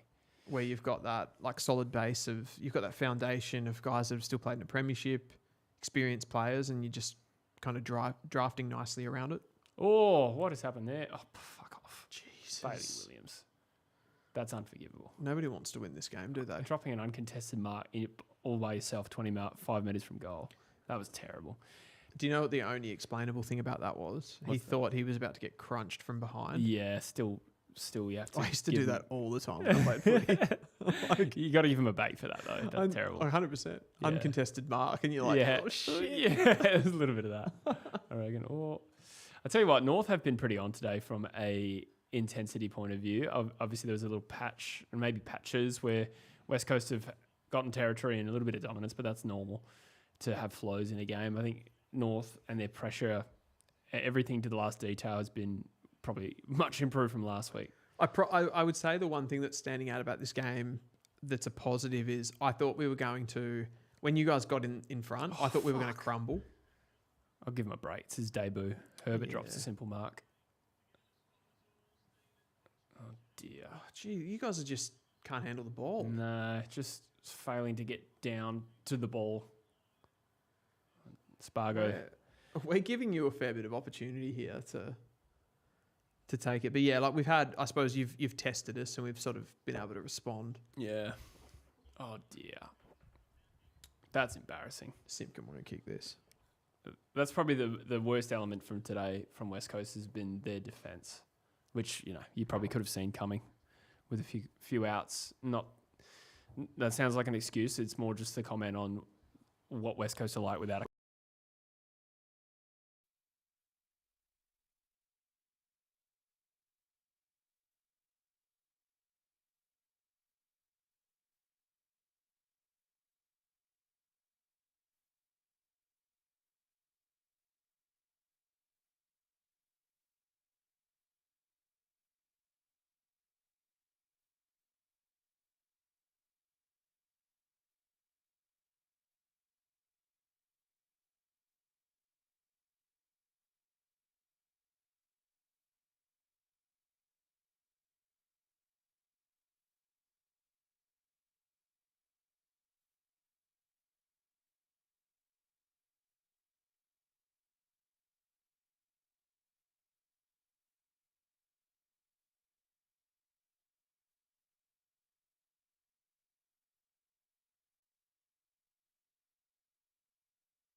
Let us know if you can hear us now. It should be back now. Shanahan kicked a set shot. Cooper Duff in the ruck against Goad. We back? Just give us a thumbs up. I think maybe Jesse turned the audio device off with his knee. That is so me. That is so you. Hewitt, Reid and Kelly, 3 very offensive midfielders at the centre bounce. Eagles have been soft for ground ball gets. Not sure what the numbers are, but we're actually not too bad at that. I think we're like 5th in the comp for that. Oh no. Hewitt needs to hit the kick. It's a great kick from Hewitt. That's what he can do. Waterman, yeah, absolutely. And suddenly the Eagles have a little bit of belief, a little bit of momentum. In terms of game flow, it's been a pretty good game. In terms of watchability, not so much.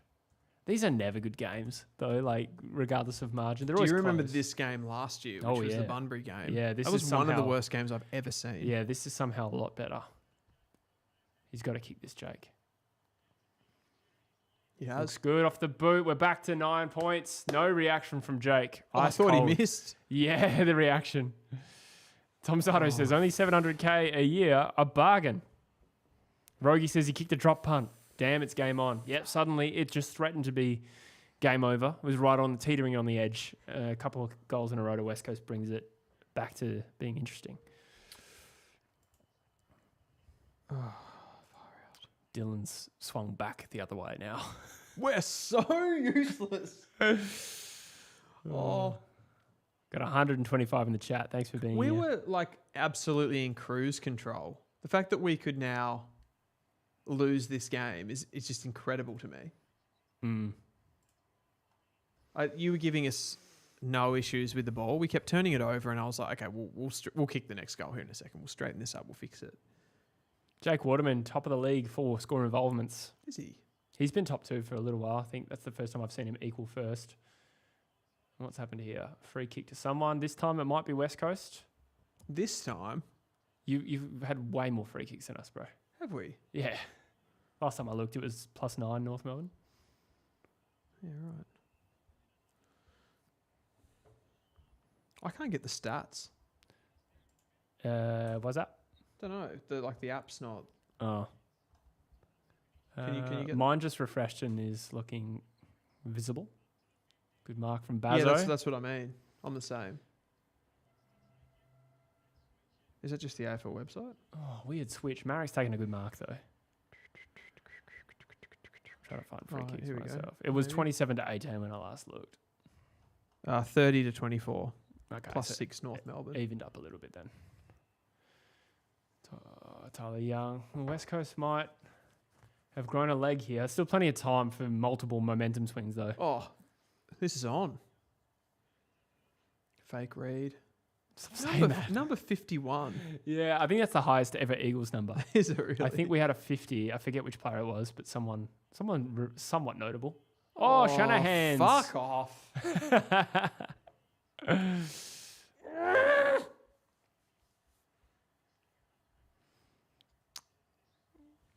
Over umpired in general, says Fraser. I do agree with that. Shanahan's had a really good game, actually. His best game for... He's come into it, hasn't he? Like, he probably didn't start that well. No, I think it's the second half has been much more prominent. Oh, I was absolutely I was in heaven before. I was just cruising. Shanahan looks to the left. It's still in play. It is a behind. We're back to 8 points. Eagle Shore says, do you guys still use Big Footy? I've just been banned by the mods. Gethelred. I don't even know who Gethelred is. Are you an Eagles fan? But yes, I'm still in Big Footy. How do you get banned by the mods? Oh, just, usually it'd be like acting up. He said he did it for sending a private message to another poster. So it must have been bad. No, I don't know. I need more context to have a judgment there, but I'm curious who even that mod is. Oh, I can't believe this. Mm-hmm. Harley needs to find his way to impact this last quarter. Oh, good play by Sheezel. Sheezel's been good. Good handball. That was. Handball that. You had Dersma. LDU goes to a one-on-one. Starcevic and Trembath. Could have been potentially a free kick. I was going to say, of Oh. all the free kicks they've paid today, Yeah, that one that looked could have very been. free kickish. Could have been.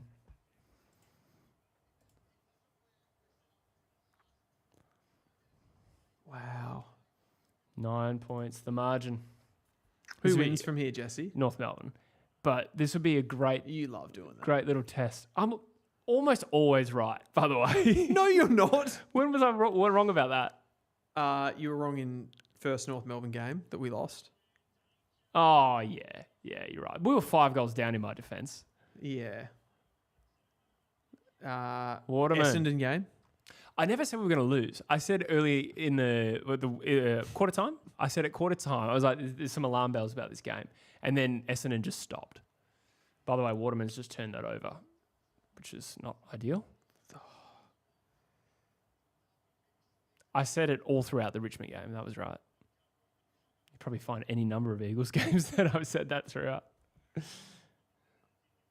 I know this strategy though. It's you play the you just say we're gonna lose all the time. Fuck. I'm generally right though. Like I support West Coast. Well, that's true. I'm getting more worried by they're just dear. kicking back and forwards to each other now. No. This probably suits us. Cooper's kind of gone out of the game a bit now, hasn't he? Yeah.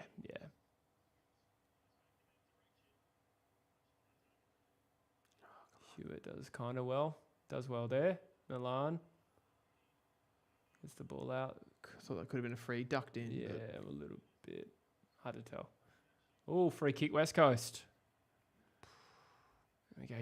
You just can't trust the Eagles to make anything of it.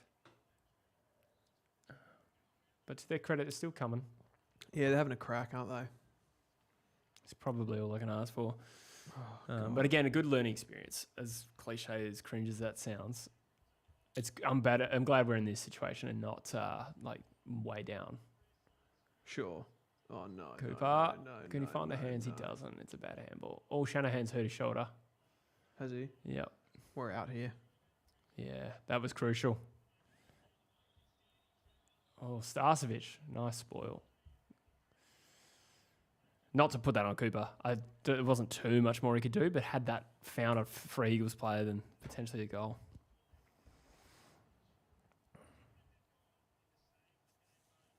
Oof. Waterman's copping some shit for that Yeah, that pass. that pass. That was poor. Well, I didn't actually see it. I looked away, but he was within... Oh, God. He was within scoring distance, and suddenly Tristan Sherry takes an uncontested mark. 6 minutes. I mean, there's so much time. Yeah. I kind of get what you're saying though, because I don't trust you guys to punish. You're also 9 points up. So it's a factor. Elliot Yeo, the camera went to him when off the ground, and he's been on the bench for 10 minutes. Good from Harvey. Is he injured? Well, yeah, it's kind of implied now. What is this? What is that? Wow. There's just 3 North Melbourne players all over the field. And What is that? True. In our worst moments, North have just had players free all over the field, and that's the part that shits me. Yeah. Fraser says, Jess, you speak like someone who watched the 22 to 25 Eagles. The non-confidence is well founded. Exactly. Well, yeah. Unlike North Melbourne, who have just been like imperious over that time. I know, but you guys are up. We don't typically just brain teams. No. Can we get a time check? Ask Connors. We have 5:24 remaining on the broadcast. Yeah. And 9 points the margin. Margin. Oh, God. Well done, Herbert. Good attack. Well done. He's done That'll well get you there. in the team, mate. That'll get you in Yeah. the team. Well done. That's a huge contest. Don't know what Combin was doing. Fuck me.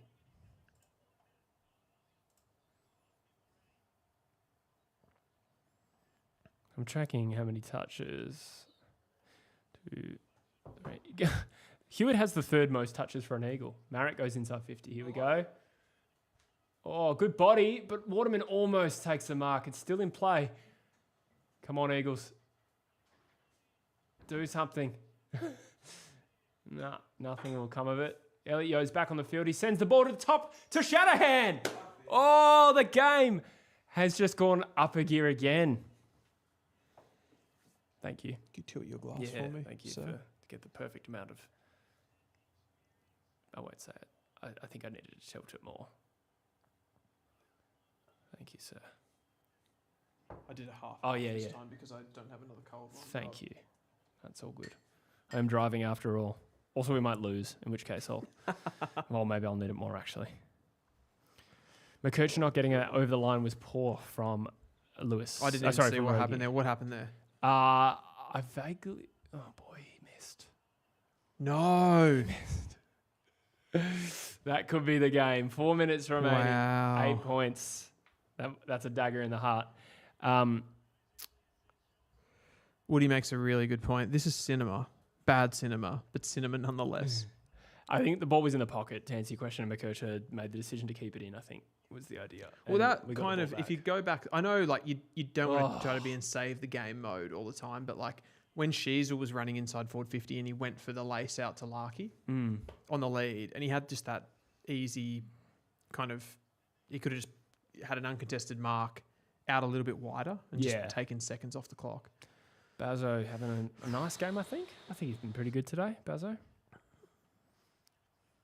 Duggan, just the man you want in this situation. Sends the ball inside 50 to Shanahan again. Can he fly? He does fly. He doesn't bring it down. And North mop up. Stevens, does he get out of trouble? Bazzo. Baker. The whistle's gone away now, hasn't it? It has. And it's made it a little bit more entertaining. It really has. 3 minutes to go.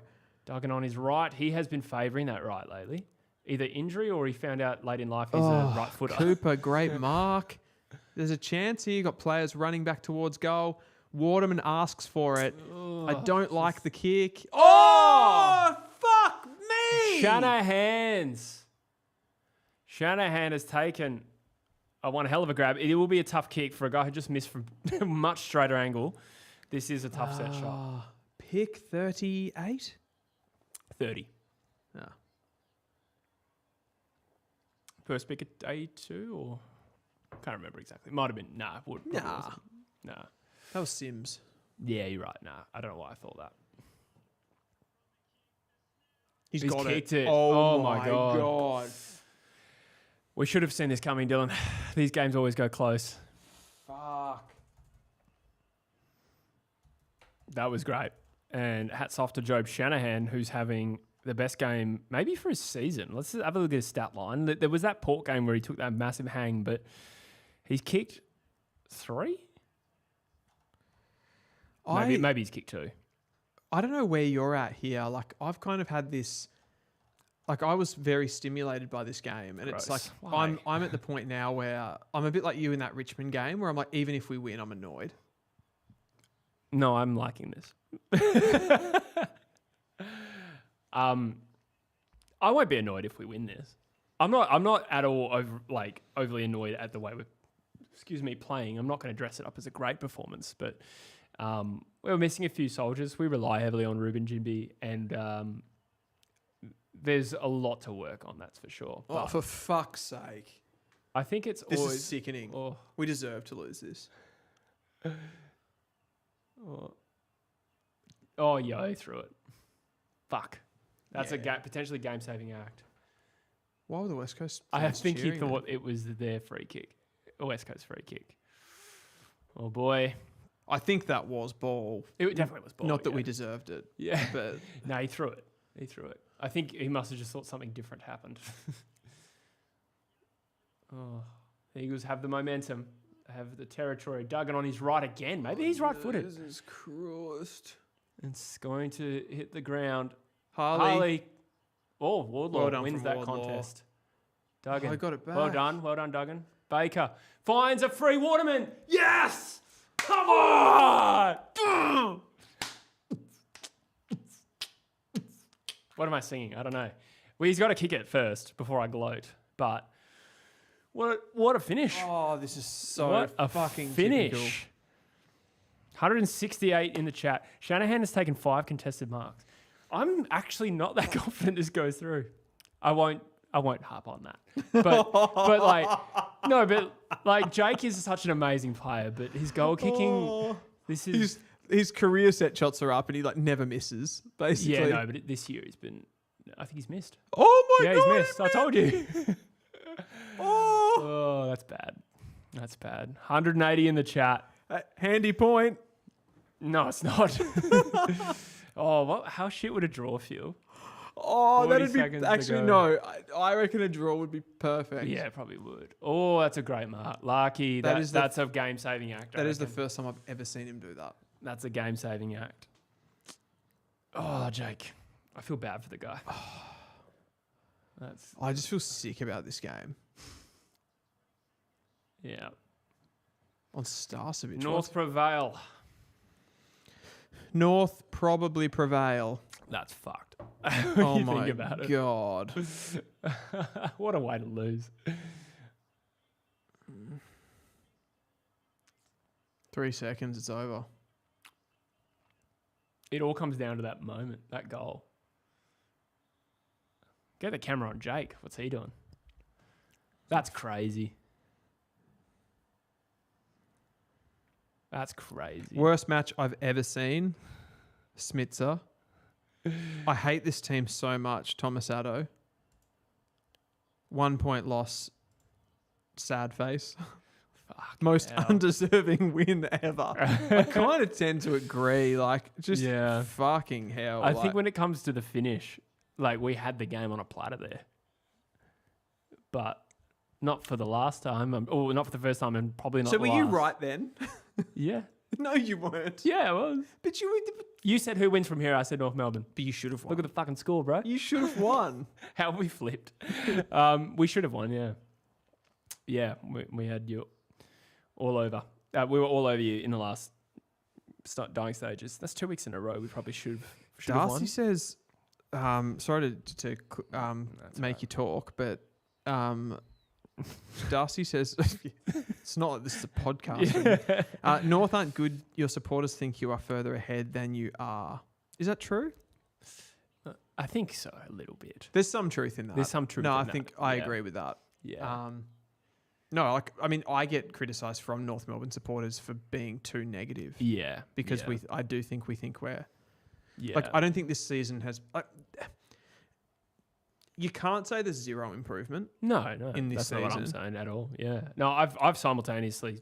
Well, actually, I haven't said that North are getting ahead of themselves, but Our supporters do. yeah, for sure. But you know what? Some of that's down to the ladder being inflated by the fixture. So you won the games you should have. North will never get an easier fixture than they had this season. Yeah, and then it started to correct. But supposed to be fair to North, they played well in some games where they maybe last year they would have been smashed, like the GWS one. Yeah, I suppose they're a little bit all over the place too. There's two things. There's those games, Yeah. like the ones where we've been closer to better teams, and then there's the putting away shit teams a couple of times, like the Yeah. Port Adelaide game, the Richmond game, winning that by 75 points. Like that's unheard of as a North Melbourne That's true. fan, where you just, because even if we play a fellow shit team, we usually just turn it into we turn it into that. Yeah, That's us. Yeah. That's our brand. yeah. But on the flip side, if Jack Waterman kicks that set shot, the Eagles and North are level on premiership points, which is crazy. It is crazy because I do as much, even like, I don't think I'm a particularly optimistic North fan, but I do feel like we've had like a better, I've sort of confidently felt like at this, and I agree, like I don't think we have better young players, and I think in the rebuild, I think there's a potential that you guys are actually ahead of us. When I say ahead of us, I mean like more talented I players, know what you mean, but not like ahead. I feel like we should be ahead of you for performance, if that makes sense. Yeah. Yeah, no, I get that totally. But the two games that we've played against you kind of prove that that's not true. Yeah. Yeah, I think if you looked at North's wins, well, what North do that West Coast don't is you can put some distance between you and another team, whereas we win our games in thrillers. You've pumped Richmond. We didn't even beat Richmond. Yeah. You pumped Port, we beat Port by 2 points. We don't have the capacity to actually score, which is a factor. Well, yeah. I think that was a West Coast game. yeah. That wasn't a North game. Yeah. Look how That's happy they all crazy. are. It's so annoying. We should have won that. Yeah. You know how sometimes the finish changes your perception of the game? I think the same thing with Port. I was comfortable throughout last week. And then by the end of the game, I was like, well, no, we had so many shots, so many inside 50, we should have won. And then that, you can just isolate it to Jake Waterman kicks a goal, we win the game. Where do you think you lost that? The Jake Waterman set shot. Well, yeah. Broadly. Yeah. Contest, it felt like. Ground ball, it felt like. I don't know what the numbers are on ground ball. You were +4 in clearance, which, that's not too bad. +3 at contest, that's not too bad. We're 11th. You had one extra scoring shot. We're 11th. Is this the upward swing now? We can, Jesse, we can build a platform here. No, I'm kidding. I'm actually kidding. I know. We're 11th, bro. Yeah. I think also like being 11th this season feels better because of the final system. So I reckon, like in general, you're going, we're 11th. That sounds bad, but now it feels like you're in and around the.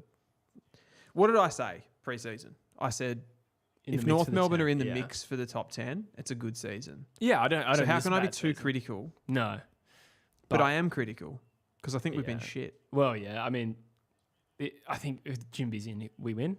We're also a man down. We use 6 less interchanges. So those little bits of context make this not a good win for North.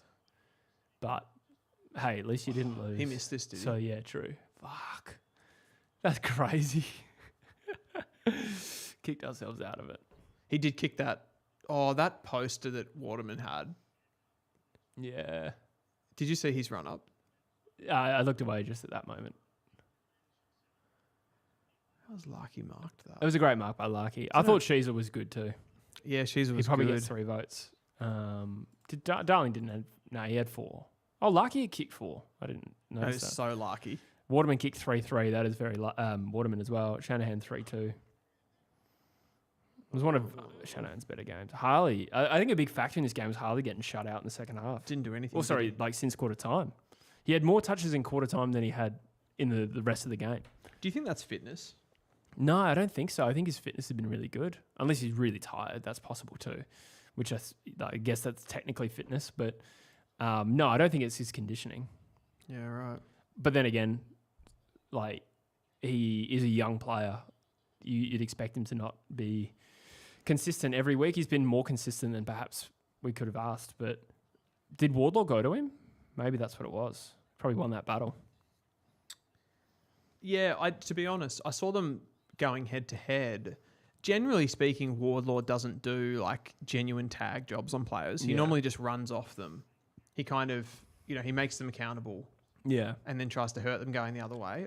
So I wasn't paying probably enough attention to that matchup to see what actually happened. Yeah. No Jimby Dersma McCarthy, says Stephen. That's a good point. Just putting that out there. Have we not talked about that enough? No, I did forget to mention the other two before. Yeah. Yeah. No Foss.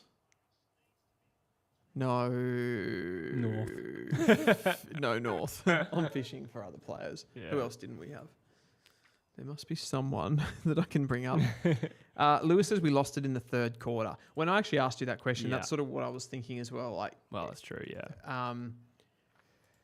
Where you got out to like a 20-point lead in the second quarter? Yeah, 20, I think it was. And then we reeled 18. I think it was 18. We hit the front going into half time. Yep. Which was a bit out of the blue. Yeah, so what's that swing then? Because you guys got 20 points in front. So yeah, that's a 35-point swing. Yeah, that was the period of the game. Yeah. Which and is, I suppose again, stacks up with the Harley thing. Yeah, and it mirrors round 2 as well, where I think in that game there was a 10-goal swing. Yeah. This was about 6. So Royal Wolf says, North have more wins than last year now, Dylan. Yeah. That's true. It's good. Are you on top of the world right now?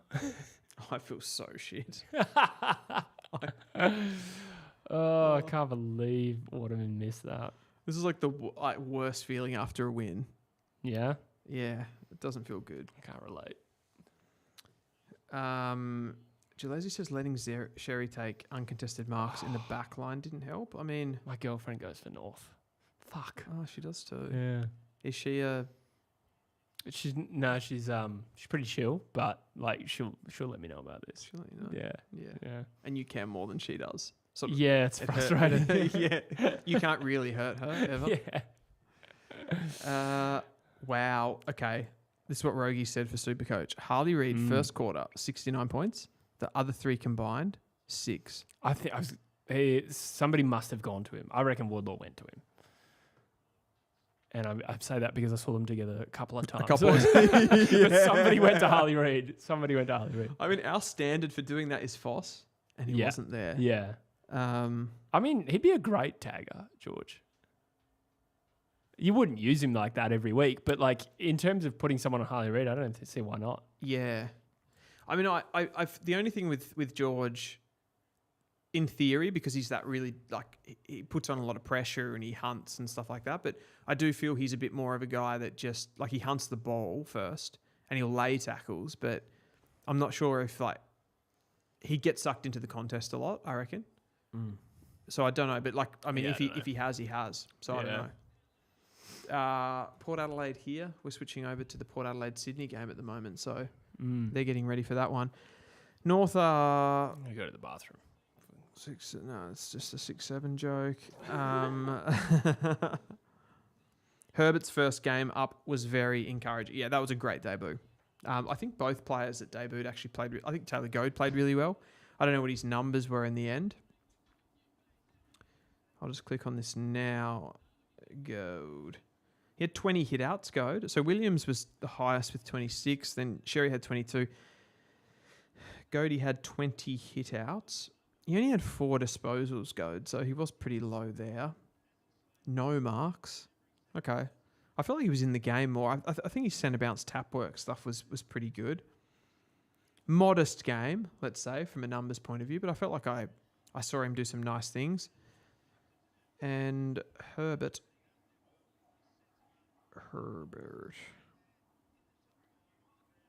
15 touches. 8 kicks, 7 handballs, 6 marks, 2 tackles, 262 metres gained. So, yeah, I think he was good. I think, like, he tackled really well. He pressured really well. And when he got his opportunity to have the ball, I think he used it pretty well. Like, I don't think he's a particularly expansive player. Like, he kind of took the kicks that were in his zone. But he looked good. He's another experienced player for West Coast to have running through there. Taylor Goad, 37% time on ground didn't help. He was great though. I didn't know he only had 37% time on ground, so that would explain the low output for sure. I think we should persevere with Tom Gross. Yeah, for sure. I think he was pretty good in this game, and I've always liked Tom Gross's energy that he brings. I think he's a heart and soul type player. I don't know why he's been so on the outer with West Coast. Like, I feel he's had some weird sort of high-profile errors, and they've neglected him a little bit. But, yeah, I think he definitely has a role to play in this team going forward. Big Al says Waterman has a groin issue, and it is messing up his follow-through. Anything to add on that, Jesse? First time hearing, so no. I don't know. Either he way. definitely kicked that ball. I saw the behind the goals when they showed that at the end. It was a weird action. I actually didn't see it, but I threw out watching Jake a lot. The kicking action and the ball drop and everything seems a bit off. Sometimes that can be form, so that's what I put it down to. But I didn't know if when you kick a ball on the when I say outside of your foot, like say you're a right footer and you're facing straight, and instead of kicking a left footer across your body, you sort of like point your right foot that way. You kick the ball on the outside of your right foot. That's how it looked like he kicked the ball in the set shot. Yeah, okay. Yeah, that's not new, unfortunately. It's been a pattern this year for Jake. Excuse me, I'm getting the burps up. But Yeah, I actually feel bad for him. I think he clearly puts a lot of pressure on himself. And last week he was visibly distressed throughout the game, even though he had 3 goals, 11 marks, 19 disposals. He was visibly really upset with his own performance, and that would have only compounded. So I feel bad for him. I hope the boys get around him, which I'm sure they will. I saw Nick Larkey actually trying to get around him at the end of that game. Yeah, right. Don't know if you saw that. Did Jake look pissed? Oh, he actually was just like, get away from me. Yeah, okay. And Larkey was like, I think Larkey just sort of tried to comfort him a little bit in the fact that he missed that shot. Oh, that's nice of Larkey. I mean, I criticise Larkey. He seems like a really nice guy. Yeah, he does actually. He actually does. Yeah, that's true. There was a comment and I've just missed it. Jesse, how many of our players have earned a new contract from Lewis? Ooh. That's a tough one. Why are they showing Sydney versus West Coast clips? What the fuck has that got to do with anything? Showing Heaney dominating. Yeah, great. He did kill us. Oh, thank God! It's just a Heaney thing, not a West Coast thing. I'll flip up another one in a second. Yeah. Where am I? I don't know. I'm given a contract to Hewitt. Probably not Cole. It's not that he's not best 23 years at the moment, but you just had a contract at the wrong time and the wrong age profile, and yeah, he'll go. Bailey gets another contract for sure. You're cutting at least 3 players at the end of the year, right? Yeah, potentially more. Schonberg and McRae will go. Yeah, okay. Yeah, easily. Oh, I got the waffle open as Robertson stays. Robertson, I think, stays. Yep. And the Eagles won by 7 points in the waffle. That's a small comfort. Grego, I'm not sure. Hasn't really got close to the team. That being said, he was second best on ground today by the stats. Jack Williams had 3 and 23. I would offer another contract to Jack. He might get an offer somewhere else, to be honest. Okay. Clay Hall goes. Yeah. Is Flynn out of contract?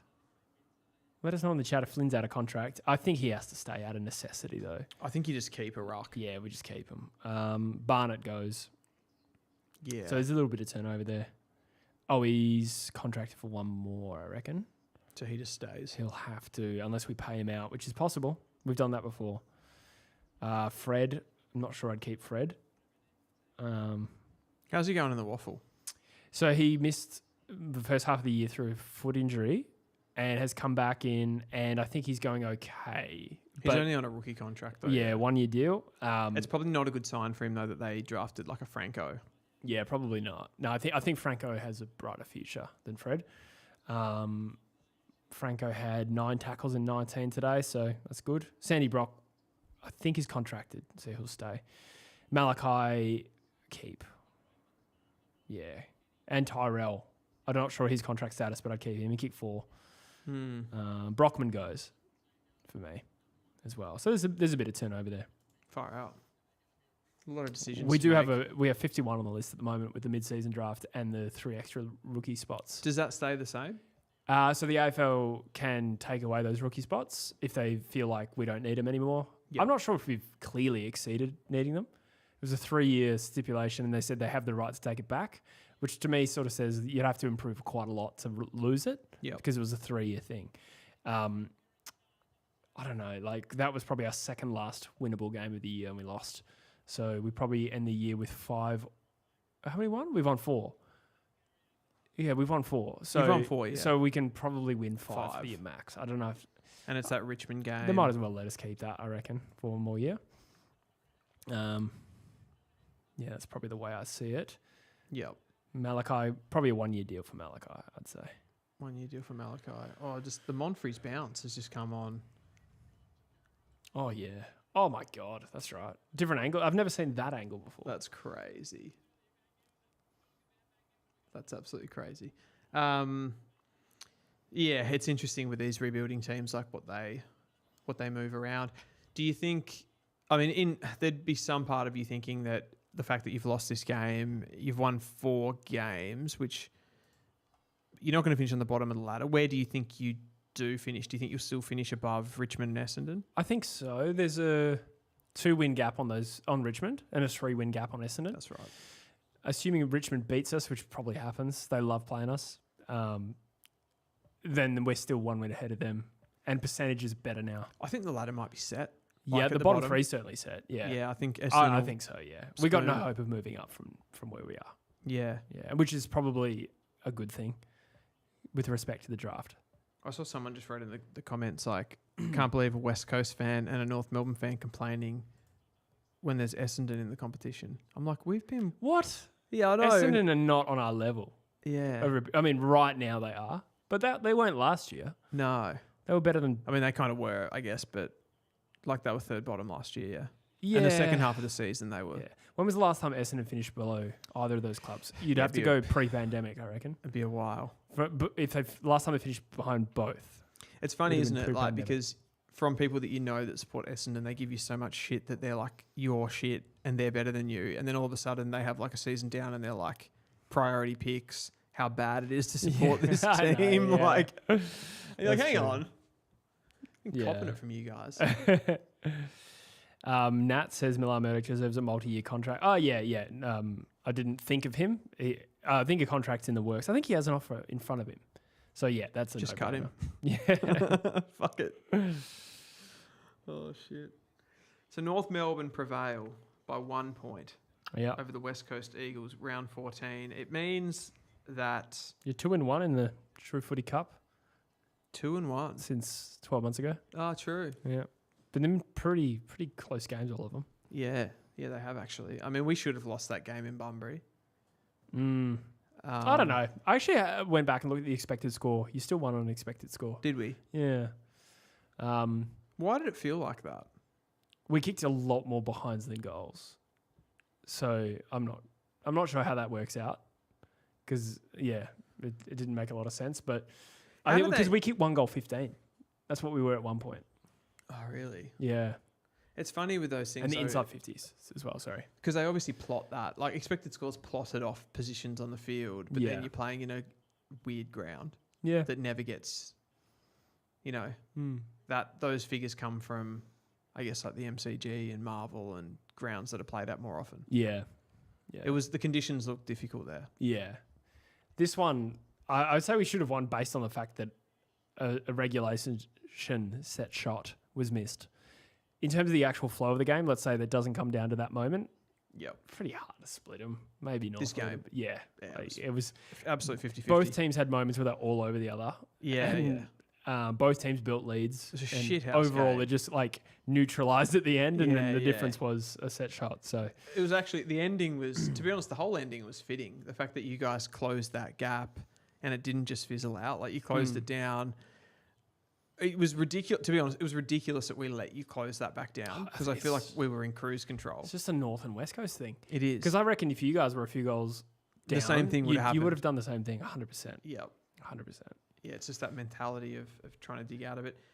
I think, wasn't there a stat about how many under 15-point results have been between these two sides? Yeah, well, I reckon the biggest one recently was the last one. Yeah, round 2. I think it was 17. 17. I want to say that was 17. Yep. And this was 1 point. Yep. It's crazy. Does Clarkson survive the season deals? That's from Mitchell Smith.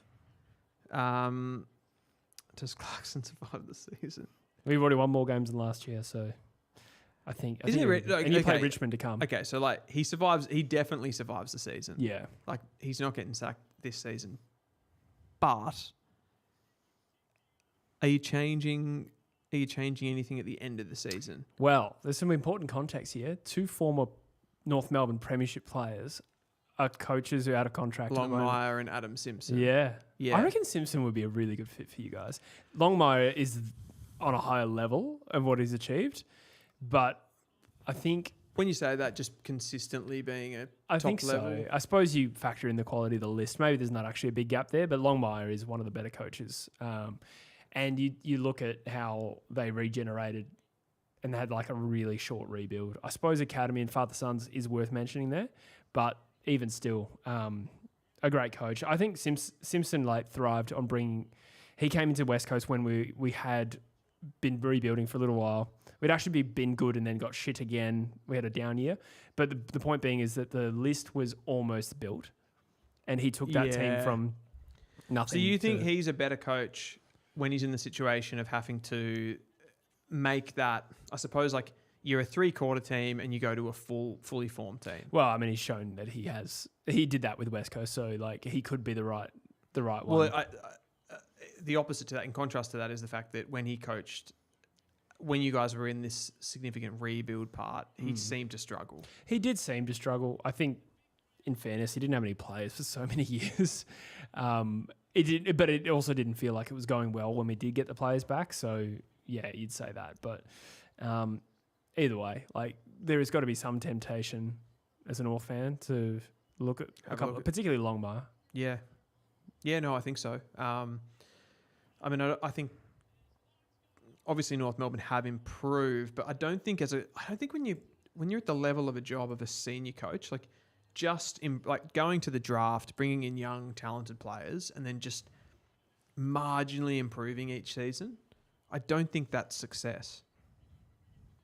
I don't think you can say that Clarkson has had success just because he's made, like, it's not a business. It's not like you're recording profits. Yeah. And you're like, okay, we've had this like gradual success. So then therefore it is a success.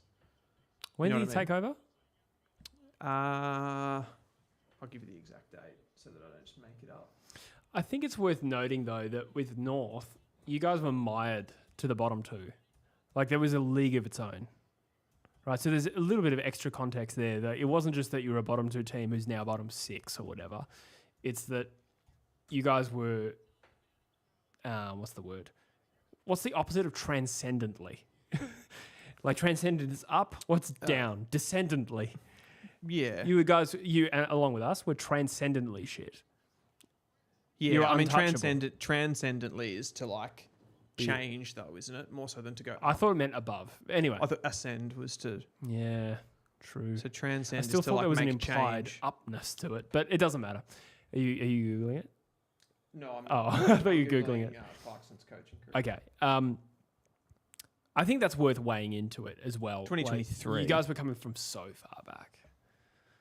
Like you had a 2-win season in 2022 and you still won the spoon even though we had no players. That's how far back. When did you say he started, sorry? 2023. 23. Oh, his first 2 games, that's right. You won. Yep. Yeah. So, yeah, I think that's worth noting that some like gradual improvement. So it's his 4th season. Yeah. Yeah, I think you've come a long way in that time. I think that do you inertia, honestly do you give credit for someone in their 4th year of doing it that they've just started to? Yeah, I think there was so much inertia that you had to generate, or negative inertia. I'm using the word inertia correctly. It was so hard to get any inertia and positive momentum for where North Melbourne were at that it was always going to take a really long time to ascend from where you were. It's confusing. Yeah. You know what I mean? It's I'm not talking about like a few spots up the ladder. You were, and along with us, we're mired to the bottom 2 in our own league. I think that's worth noting. I don't know. I think if like, say for example, like if Simon Goodwin had have still been at completely different situations, but we're just talking about the coaching thing in general. If Simon Goodwin had been at Melbourne this season and he was in the bottom 4, there'd be people making a case that he was doing fine. Meanwhile, you've got Stephen King has them in the top 5 of the competition at the moment, who's, bred life into them, all of this kind of stuff. I think we sometimes we don't want to make that claim that sacking a coach is the good thing because it feels reactionary. But sometimes you couldn't say that Clarkson's doing anything other than, since he's been at North Melbourne, he's done anything other than just tread water to me. Really? Yeah, totally. I mean, just as I said, going back to that, you've brought players in consistently in the draft. You're going to get better. You are going to improve, and you are naturally going to improve. So what have you done as the head coach that's made you better again? Well, there was a few years there where North had access to those picks and they weren't getting better, right? Well, it depends what you mean. But so which years, I suppose? Because they only started drafting. Yeah, 2020. 2020. Yeah. Well, 22, I'd say, was the first year that we properly got picks in. No, Will Phillips. Oh, you missed the pick, but he was pick 3. Yeah, in a COVID draft. That's a hard to... Yeah, I suppose. But as somebody says here in the chat... I would say we're just reaping the rewards of the 2022 draft. That's all we're doing right now. Yeah. Possibly. Yeah. Forgive me, I'm just trying to find this comment because it said that I've lost it, but it said Clarkson hadn't just rebuilt a list, he rebuilt a football club, which, you know, it's a lot to put it down to one guy, but that's what I sort of allude to there with Melbourne. Sure, it was chaotic, but I don't think they were in the North Melbourne position when Stephen King took over. No, they weren't. I made that distinction about them as a football, like it was a different situation. I just mean that you can argue that somebody's doing a good job. It's always easy to find a positive or a negative around a coach. And I was making the case of people can make the positive of like they've slightly improved, or how could he be doing any better with this list, etc., etc. Because it feels like to say, oh, we should sack the coach and get a new coach. It feels like a big reactionary call, and you're kind of going overs. But would you not concede, though, that given who your best players are and who is going to take North Melbourne to the promised land, they're all so young. They are. So can we really expect much bigger improvement? Well, yeah, not necessarily. But I suppose the question is about Clarkson, of like him as a coach, right? Yeah. So right now, is he doing anything over and above what you would expect any coach to be doing with this North Melbourne team, who has drafted, I would say since 2022, where we've brought in talented players? Yeah. You're starting to reap the rewards. I think it's just everything that he's done is either par or below par. He's not extracting anything more than that out of this team. Well, yeah, okay. I get what you're saying. I was sort of defending the idea as his job. Yeah, I was more defending the fact that he's failing. I don't think he's failing. But if you're just saying that he's probably going at about par, I'd probably agree with par. Don't know about below par. Yeah, I feel like going at par, though, is kind of failing as an AFL coach, right? Like, it's a pretty competitive job. I don't know. I think of the position you guys were in a couple of years ago. 3 years ago, maybe. Yeah. 2023, we had no players and... Oh, we won the spoon. Sorry, 22, but it came down to the final game day. Larky kicked 9 against Gold Coast. And had he not done that, you would have won the spoon both years. 23. Yeah. Yeah, well, that's how far back North Melbourne was as a football club. Yeah. Oh, we've been shit for a long time. I mean, that's the other thing with Clarkson too. Like, there's a part of it where I'm like, there was no way that he wasn't, when he came in, I keep losing my microphone. When he came in, there was kind of like, to me, there was no way that we were going any other way other than up. Because we've been, when's the last time we were good? Probably 2015, you're in a prelim. I don't think you've played finals since then. Yeah. I could be wrong, but I think that was the last time you played finals. Is that prelim against West Coast? I'm a little hazy on that period. Yeah. I reckon we've been like pretty much shit since about 2018, 2019. 2019, I reckon he came like 9th. Maybe. And then you got Jared Pollock. Or maybe Pollock was a little bit before that. I think Pollock was a little bit before that.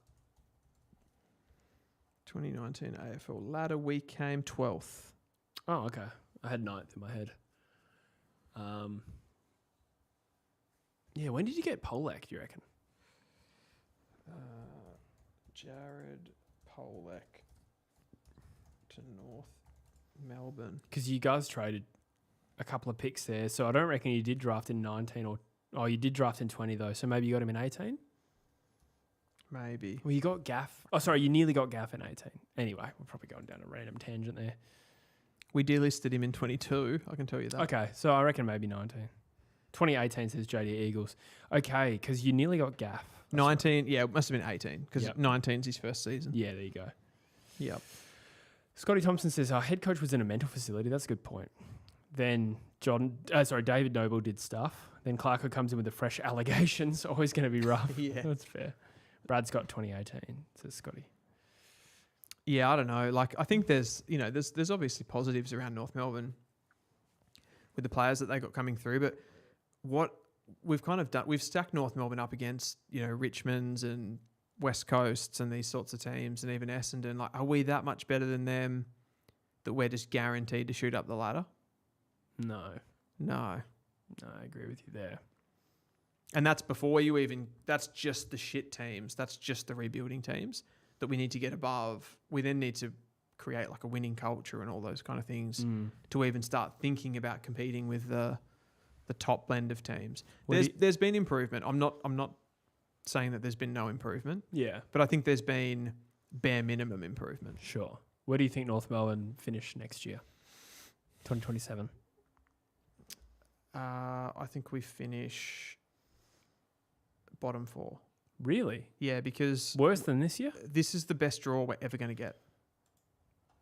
Perhaps. The draw's been incredibly kind to us this year. Let's have a look at the Who have we played? Like we have every team that's above us we've lost to. There's I suppose you got games against Collingwood coming up. You got the Saints. Those will be revealing. We clearly had the easiest draw. You beat Gold Coast. Yeah, we did. That's a fact. So Nearly beat Sydney. we nearly beat Sydney. We've had some good, hard, close games against GWS. We played pretty well against the Lions. But if we replayed, I reckon if we play Carlton tomorrow, we lose. And that's because we're off a 1-day break. Yeah. That was a good one. But I reckon they beat us right now. I reckon Port could beat us. They could. Will you play them soon? You got a trip to Adelaide coming up. Yeah. The only teams I feel confident about playing, and this is going to sound ridiculous because we've lost to you and just beat you by the skin of our teeth, but I feel confident playing you, I feel confident playing Richmond, and I feel confident playing Essendon. We give you a much tighter run than Richmond do. You always pump Richmond. Yeah, I know. We'd won 3 of our last 5 but against you. You get me, right? Yeah, but you've tickled my ego now. Fuck's sake. I do get what you're saying. 100%. Yeah. Like, it's probably more of an entitlement thing with you guys where I'm like, we should beat you. Yeah. That's more of what I mean. I get it. No, I totally get it. Yeah. Yes. All right. Shall we Probably should wrap up? Guys, thank you so much for being here. Also, check out truefooty.com.au, the home of trade and draft content, exclusive content for members. It has every trade rumor dated, collated, organised, links to every single source you could imagine. You can look at club-by-club analysis. We have a draft simulator. You can simulate the draft. We have Dylan's exclusive live updating power rankings. We have mock drafts, and more and more. Some profiles in there too. So player profiles. Yeah, the players. Like if you want to, you can click on a player. You can find out all of their physical stuff and a bit of a write up on there as well. Yes. Jesse laughed as I said that for some reason. Dimensions. And trivia games as well. I'm building games. That. I love that. I'm keen as fuck on that. Yeah, I love that. We should do a video where we just play. Yeah, I thought about that. I don't have enough in there to not spoil it. Yeah. You know what I mean? You don't want to give away the answers, but I just started working on that this morning, so that'll be good fun. So check it out. Hey Jesse, are you and I on a game show next week?